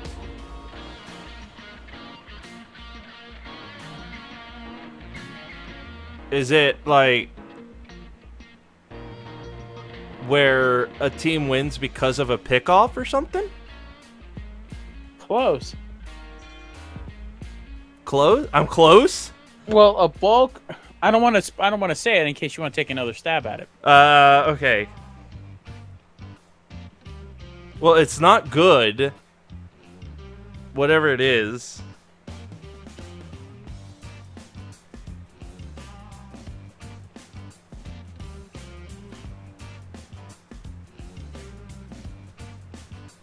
I don't know. That's the only thing I can think of is like if like the pitcher instead of pitching goes to like instead of pitching like pick somebody off. That's the only thing I can think of. Well, you're close. You're on the right track. It's essentially an illegal motion made by the pitcher that may deceive a base runner. So basically, like, let's say they take a step off the bag with their back foot, or they try to change their pitching motion to try to throw things off. You're close, but it's basically where the pitcher tries to alter things, or maybe. So it's something they're not allowed to do. It's like yeah, essentially. And when a balk happens, any runners on base advance. So if you have bases loaded, that brings home a run. So you're on the right path. You have a small idea of it, but yeah, basically. Well, I mean, it's okay. Well, I didn't know. I mean, didn't know they were. Okay. Okay. Well, thank you. I am trying. I really am. I mean, that's the only thing I can think of is like they pick somebody off from a walk or something like that. I don't. But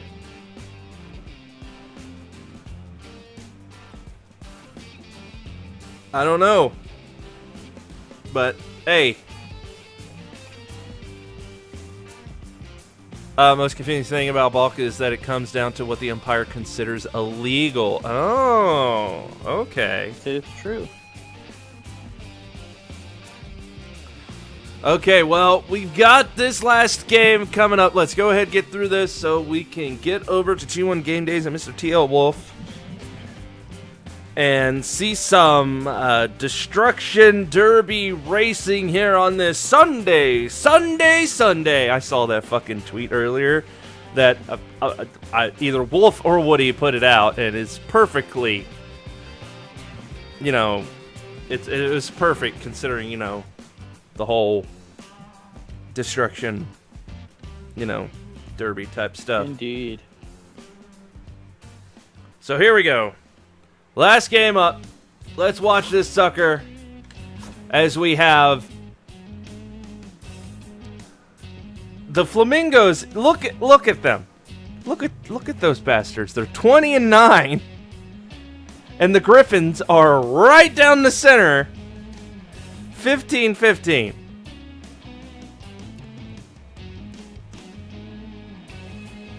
They're both contact specialists.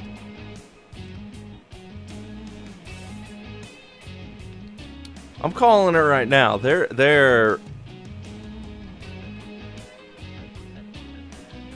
going to be hopefully a heck of a game here. Because I think we need to put up that there might be a rivalry between these two teams since they're both contact specialists. And the Flamingos are 20-9 and the Griffins are 15-15.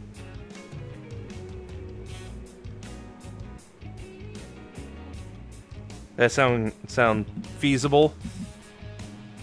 Yep. Okay.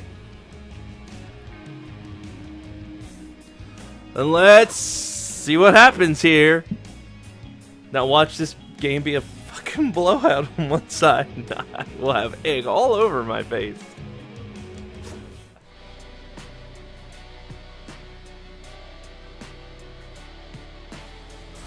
Hello everybody, welcome to the final game of the day as the Flamingos have come up from Florida to the Swagger Center to take on the Griffins.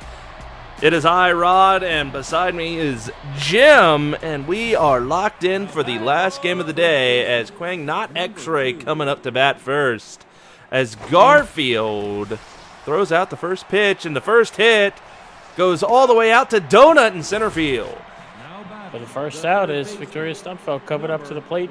Second for the Flamingos. We come into this matchup with the Flamingos as the favorites at a 20 wins and 9 losses. As Fat Man gets it over to first where Tim Wolf is sitting waiting and gets the second out. And the Game Day Griffins at a perfect 500 record of 15 wins and 15 losses. Right, they are sitting right there in the center. Hero getting it over to Wolf for the 1-2-3 inning here in the first as Deidre coming up to pitch for the Flamingos and Fat Man leading us off here for the Game Day Griffins. It's been an exciting day of action here in the G1 Baseball League with a couple of close calls, one extra inning game leading us off, and almost another extra inning game, but of course ending in something that we rarely see here, right? A walk-off walk. And there goes a foul. And, you know, seeing the stats of these two teams as the Fat Man gets the first out for the Griffins and in comes Silent Hero, you know, depending on who you ask, considering how both of these teams play. Oh, Paradise Punk out there in center field, sliding in for out number 2. Gonna be making the top 10 plays from this week's action. Right, depending on who you ask, the Flamingos and the Griffins, considering how they play, how they're both really specialized in making good contact and getting some good hits, depending on who you ask, that there is out number 3. Some people will say, like, Florida might be a little bit more lucky than the Griffins have been. Or let's just say the Griffins have earned more of their wins than the Flamingos have. You know what I'm getting at, Jim? You know what I'm saying? I do, Rod. I do. And coming up to the plate now, Sal Benza calling his shot like he always does. Well, sometimes it's luck. Sometimes it's earning a win. Sometimes it's a ball traveling 3 feet more than it needs to, traveling 3 feet more than it should. Little things can make a big difference. And, you know, the famous baseball saying is that is popped up back to the catcher. Will it get to foul territory? It does. This time, as Iron Man was there waiting for it. The famous baseball saying, you will win a 30-year games, you will lose a 30-year games. It is what you do with that other 34% that will make or break your season. And so far, the Flamingos showing that they are looking to win the other 34% of the games played. As now Paradox Punk up to bat here, making that incredible slide there in center field to get that out we saw not that long ago. And that is out number 3, the first inning, and then the top of the second is gone. We move on. The Griffins coming up, and Shiro starting us off here. Shiro, of course, got some power and some contact in his bat. 330 average, 1 home run, 16 runs batted in. And that is a pop-up as they go back. It's the third baseman. Oh, nope. That is an out as DeBaser coming up here.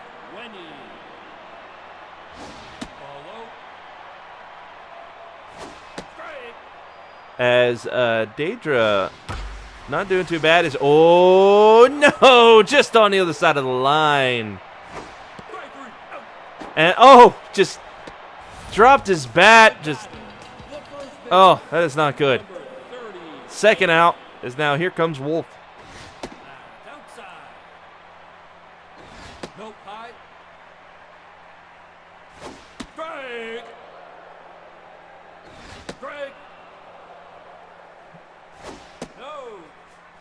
And look at that, we're all lit up. And solid hit, but that is going to lead to out number 3, that pop-up. And you know, Wolf, if I'm not mistaken, from some facts about him, as he goes out to first base, baseball isn't his only love. I do believe he likes himself a fast car that goes round and round really, really fast around some tarmac and such, if I'm not mistaken. Oh, is that right, Rod? Yeah, he likes himself some fast cars, some racing. Nice But- makes the play there for number one. Batting, the catcher. But obviously, the big thing that he's got here is over there on first base with the Griffins. Strike. Ball inside. Strike. Inside. This now we Strike 3. damn it! Can I get? I'll go get it myself. I'll be right back. I gotta get a refill. All right, as Garfield is up now, so far 8 up, 8 down for the Griffins, and as that has popped up, let's see if it drops in for a hit, if they're able to communicate. Jonathan Chase says, no, I got this. That is out number 3 coming, and as Johnny makes that out, he is the first man up for the Game Day Griffins. Of course, Johnny Chase on the season hitting .288, no home runs, but 3 runs batted in. Not known so much for his power or his contact, but more for his speed, as he will get on base by any means necessary and attempt to steal. Of course, Deidre so far 6 up, 6 down so far here this afternoon. Take your base. And just like that, Johnny Chase walks, gets on first with Tom the Iron Man coming up to the plate. Of course, Tom hitting 257, 4 RBIs, no home runs. They're looking to get. Looks like they're looking to get Inside. Chase into scoring position here as that ball is hit deep, but foul. That thing stays fair. It's got a chance to go off the wall for some extra bases. So we got a steal attempt here by Johnny Chase. Gets it under the throw. Ricky tries to make the tag. Unfortunately, can't do so.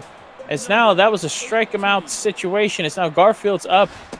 Let's see if we have a sack bunt. It looks like Garfield has been given the instruction to sacrifice bunt here, but he's still swinging away regardless. Looking to move. They're looking to move Johnny Chase over to third. And that ball gets down barely. And the goal has been accomplished as Johnny Chase is now at third base with Fat Man up, looking to bring him home and score today's first run. As so far it's been relatively quiet at the plate for both teams.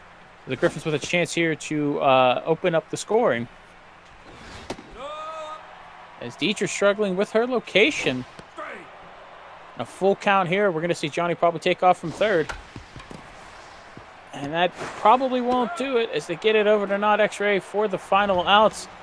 Fortunately, the Griffins not able to take advantage of the opportunity given to them with X-Ray coming up to the plate now after getting that last out of the last inning. No pipe.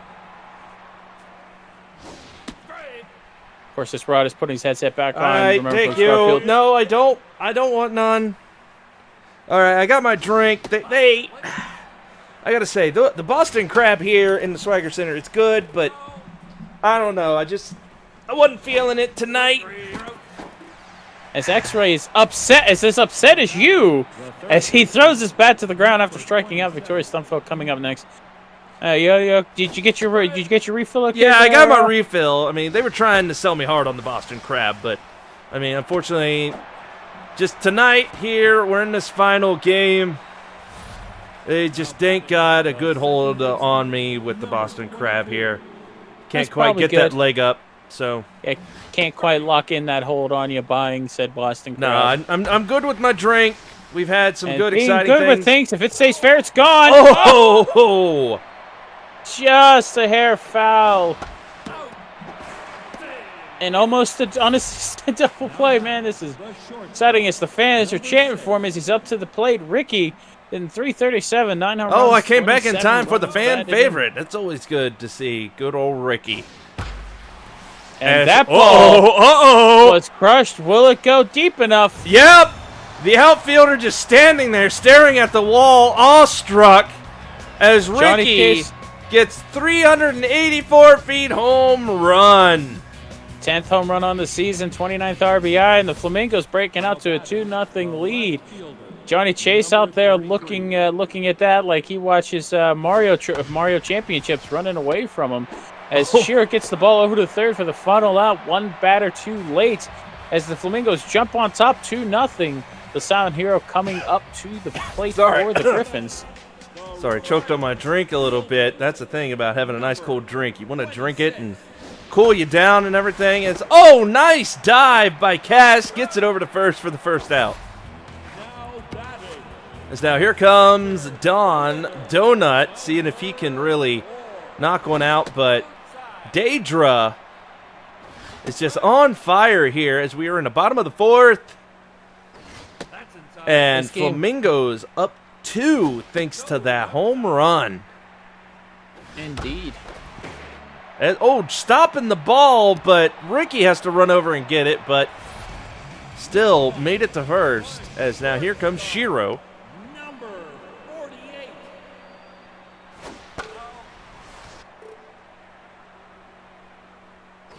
Strike.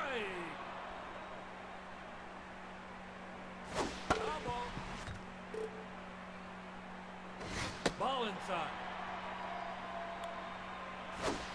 Shiro, found himself a pitch, and he made it to first. No double play. Unfortunately, Ricky couldn't get a complete hold on the ball to throw it over. Had to double pump. And as we got Reset Patrick, aka the base up to the plate for the Griffins.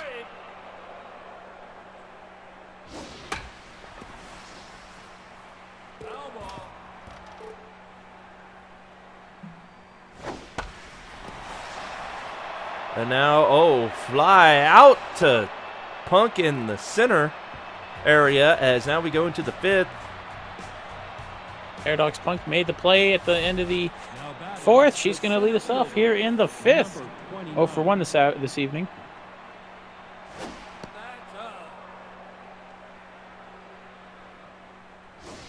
It's the, no, Donut nearly all the way back to the wall. Gets that one as now John Stumfeld coming up.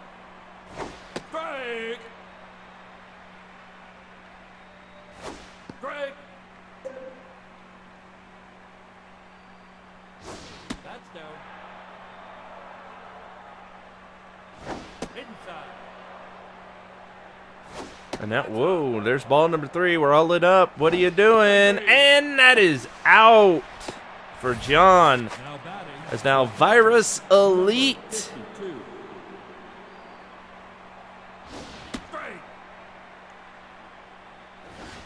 And off the glove. That one went.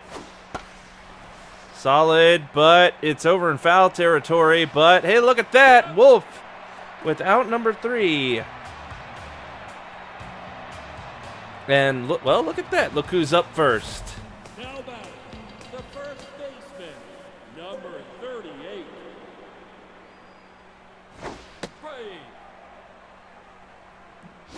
That's inside. As now Daedra still locked in here. As now that is 2 strikes on Wolf. What are you swinging at there, Wolf? As now here comes Johnny Chase. He's a big man down from Canada land, if you did not know, on here on the Griffins team.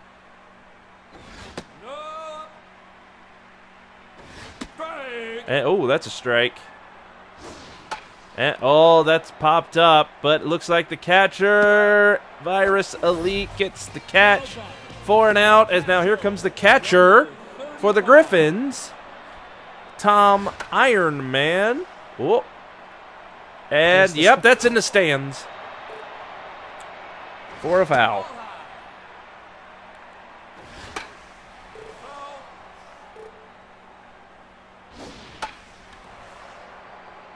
Tom pops it up. And Stumpfeld is under the ball as we go to the top of the 6th. Daedra leading off for the Flamingos as it's still 2-0. The pitcher, number 41. Now Daedra just been on fire here tonight. Specifically on the pitching mound, but maybe that maybe won't exactly come into the batting box with her, but still solid hit. But now not X-Ray hits it over to Fat Man at third for the second out. Third baseman, number 27. Indeed, Victoria, who made the final out last inning for the Flamingos, is up to the plate now. And whoop! Oh, nice hop, but oh, Johnny able to slide in, but unable to get under the ball.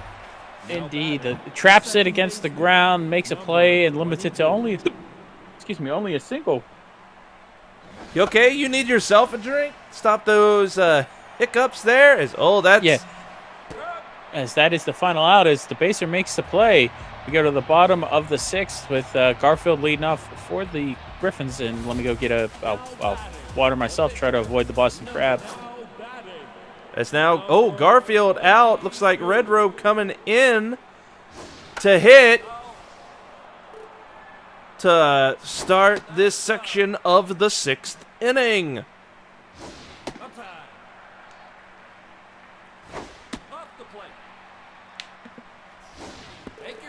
And he just got walked. Apparently, Deidre maybe a little scared of Red Robe, maybe a little intimidated by him coming out and taking Garfield's place. So walking him, as now the Griffins have 2 on base. As let's see if Silent Hero can be a hero and keep this going, or maybe bring a person or 2 in.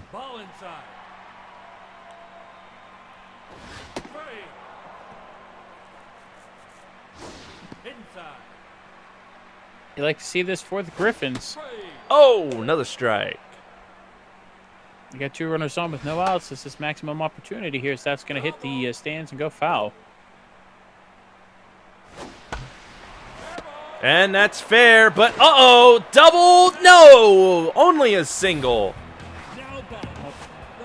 Double play is still active for the Flamingos as they got runners on the corners.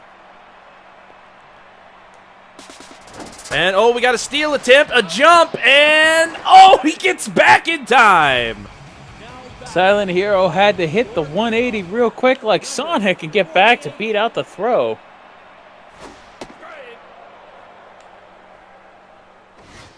Let's see if Shiro can be add to that RBI count. And he's unable to leg it to slow, as in comes Neko Cell now at the pitching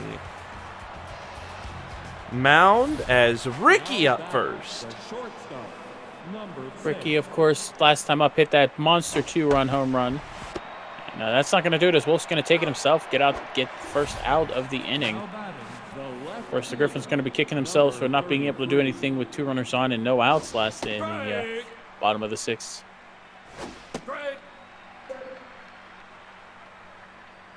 Thankfully, Rod, I was able to reverse out and avoid the Boston Crab myself. Right? I mean, you're out there when you get something to drink. They try and sell it. I mean, it smells good. You know, you hear it sizzling and everything else when they're cooking it. But no, you just need yourself a good, solid drink to get you through. Especially us. We got to save our voice for our $1 million commentary, as that is going to be an extra base. Johnny throwing it over to Nekosel, who gets there at third. The center fielder, number 29.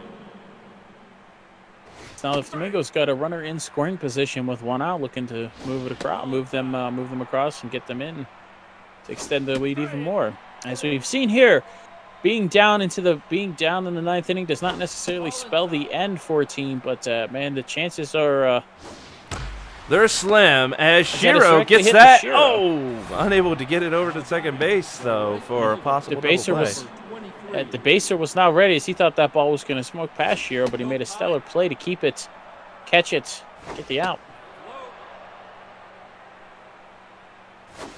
And that's a bunt. It's fair, but that is out number 3. John Stumfeld trying to catch the Griffins napping, but nobody was sleeping, as they get it to first for that final out, as the baser now up to the plate 0 for 2 this afternoon, looking for that first home run on this season. He's probably hoping to hit reset here on this season without that first home run yet. Is now Deidre just on fire, just a demon on that pitching mound. Gets a walk here, but just 1 walk. I mean, Number 38. That ain't going to change how she's been throwing him across the plate all day here as we are in the bottom of the 7th. We got a steal attempt, and safe at second. Look at that. Baser beats the throw. Yes, of course, you mentioned Deidre's great pitching. She, of course, came into today with a 2 ERA and has lowered it since to 189 with her 40 strikeouts as well. She has been dealing since the first inning. And that is an out. Tim Wolf looking a little dejected as he swung at the high heat and couldn't keep up with it. Is now Johnny Chase. Look at this, Okay, Johnny. switch. Yep, Johnny Chase going out and Lena Thanatos coming in. As Thanatos is more successful at the plate, as you can see there by the stat line, 383 batting average, 6 home runs, and 25 RBIs. So if there's someone on the bench, you hate to see it. As she hits it directly to Victoria Stufford, who makes a stellar play diving. As Tom the Iron Man coming out and Eric Shortbus coming in. Let's see what Eric. Oh no! Right out to Sal in left field. Back-to-back solid shots by Thanatos and Shortbus, but unfortunately they were directly to where the fielders were. It is now the top. As Nicholas coming out. Here comes Jimbo and Dumpster. Got a double switch. Indeed, and Thanatos staying in at left field as it is now the top of the 8th inning. And slide misses the mark. It gets under DeBaser's glove as Donut gets it back into the field. And runner on first now for the Flamingos. All with right. Deidre, let's see if they stick with her or if... Okay, they're electing to stick with Deidre, who's been dealing, and looks like we're going to see a sacrifice bunt attempt here for the Flamingos. And she executes it perfectly down the first base side as Jimbo Sox gets it over to Tim Wolf for that first out. As now Craig Not not actually is looking a little bit yep. of reversal of fortune here as he's 0 for 3 this afternoon. As now got to say, Jimbo Sox, this guy coming in possibly to close out this game, got a lot on his shoulders. As look at that, Lena out there with out number 2.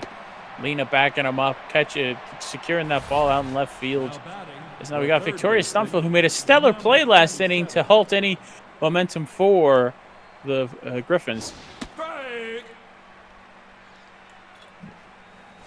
Ball inside.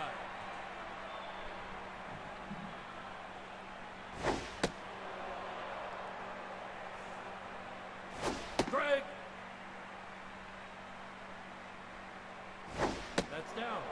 And I'm being told actually, believe it or not, listen to this, apparently something special as there is out number 3 as we go into the bottom of the 8th. Apparently we've got a special happening this week here on this Number 44. G1 Sports Spectacular channel. Do you know what the G1 motherfucker? I do not know about the G1 Fiber Rod, but continue with what you were originally going to say. Yeah, as anyway. that ball is hit deep. Is it? Off the wall. And let it a solid shot, but just limited to a single. But back to Rod, what you were saying, there's a special announcement. There that is folks a should listen special to. announcement. Apparently this week we've got Number 13. a lot of action coming on this G1 Sports League channel. I don't know. I mean, we do. Wrestling is a sport, right? It is technically. It is. I think our viewing audience probably would argue that it is indeed a sport. But that is for the fans to decide. All right. Well, anyway, on this sports entertainment channel, there apparently is something special coming later this week. I do believe. Saturday before we come on later again a week from now. Apparently Saturday there is a special show called the G1 Showdown. As now we got a rundown. Ricky and not X-Ray with the 3rd out as we go into the 9th. Yeah, I mean, apparently it is wrestling related. Apparently it is one of those super wrestling shows. Number 22. Kind of like remember that one thing we talked about? It was some time ago. It was called like Royal Rumble. Apparently, this is another super show like that. Oh, okay. From my understanding, from what I've been told on the social medias and stuff, it sounds like they're on their way to their big, essentially to their big game or to their big night, the biggest night of the year for them. Oh, really? Okay, well, I'll have to keep an eye on that. 'Cause, I've heard it abbreviated as hashtag Road to SGC. Now batting, Okay. fielder, number 33. So I I'll have to try and catch more of that program because the last time I watched it was it wasn't this past week, but the week before, and saw some crazy stuff like women tag team matches and all this other kind of craziness. As now we are in the bottom of the ninth, as no more wrestling talk of that type of stuff. We've got Deidre going out and Joe Starr coming in to finish this game. Yes, Renee Cass makes the play over to X-Ray for the first out. So far, this game so far has lived up to the hype as contact specialists and such. We've seen it in the first two games where they take the starting pitcher out, bring in the relievers, and the relievers struggle. But so far, it looks like Joe Starr is in control. Right? Deidre, she was out here almost all game, as now we got a walk. Shiro goes over to first. As now in this last gasp for the Griffins. And that will do it as Ricky gets it over to first. X-Ray makes the play. Not X-Ray makes the play. And ladies and gentlemen, in the calmest game here, the calmest matchup this evening, FL Flamingos win a quick, well-pitched game, 2-0. Right? We're going to have to wait till the pitching stats come in, because first we've got, the regular stats. Indeed, the box score. As you see there, the only spot, the difference between the two teams was that fourth inning 2-run home run by Ricky. Right. Ricky was the playmaker of this game for the RT Flamingos, as now we can go ahead and go look at this. The Griffins, substitutions, and everything else, but the Flamingos, they were good. They kept everything on course. They knew what they had, knew what they were doing, it seemed like. Not a ton of hits from either team, and but like I said, Ricky came through when it was needed most and hit that 2-run and hit the lone home run of this evening's game. As we can move over to the pitching stats there, yep. You'll see. As you see for both teams, both starters went well. Of course, Garfield getting that quality start of 6 innings pitched, 3 hits. One of those, of course, being the 2-run home run by Ricky. Right, and then you compare that where Jimbo, he came out, he closed it out for the Griffins. He did an amazing job taking the place of Nekosel after Garfield came out. But unfortunately, the real star was over there on the Flamingos with Deidre, who was just throwing them away like she stole them. And Deidre coming in, 8 innings pitched, 3 hits, 3 walks, and 6 strikeouts, lowering her ERA to 182 and moving her record to 6 wins and 1 loss on this season.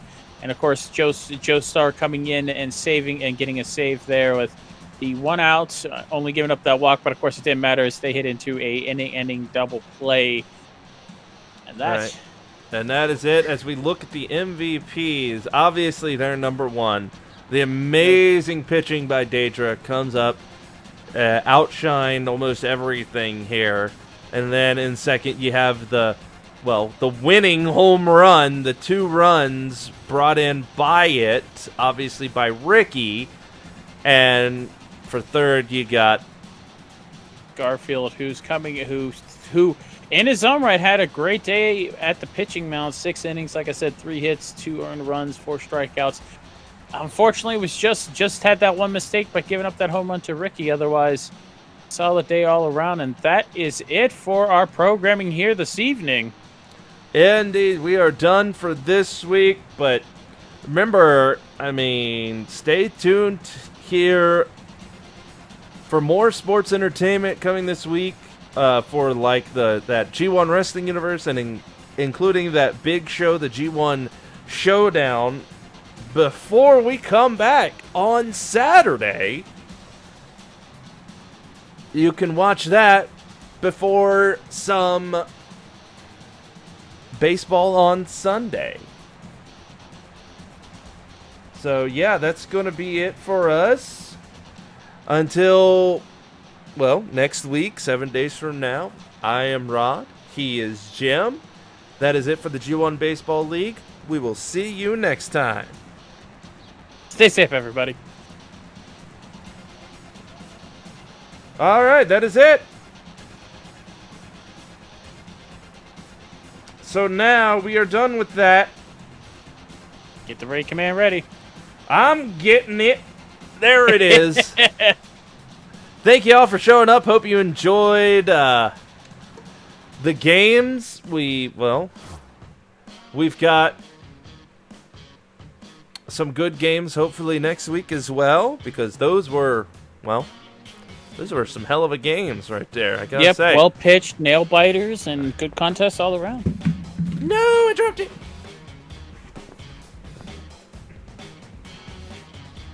So, yeah, now we're going over to Wolf, who is playing a Game Pass game on the Xbox called Wreckfest that I want to join in. So I will see you all over there. There is the raid. Join the raid. Go over.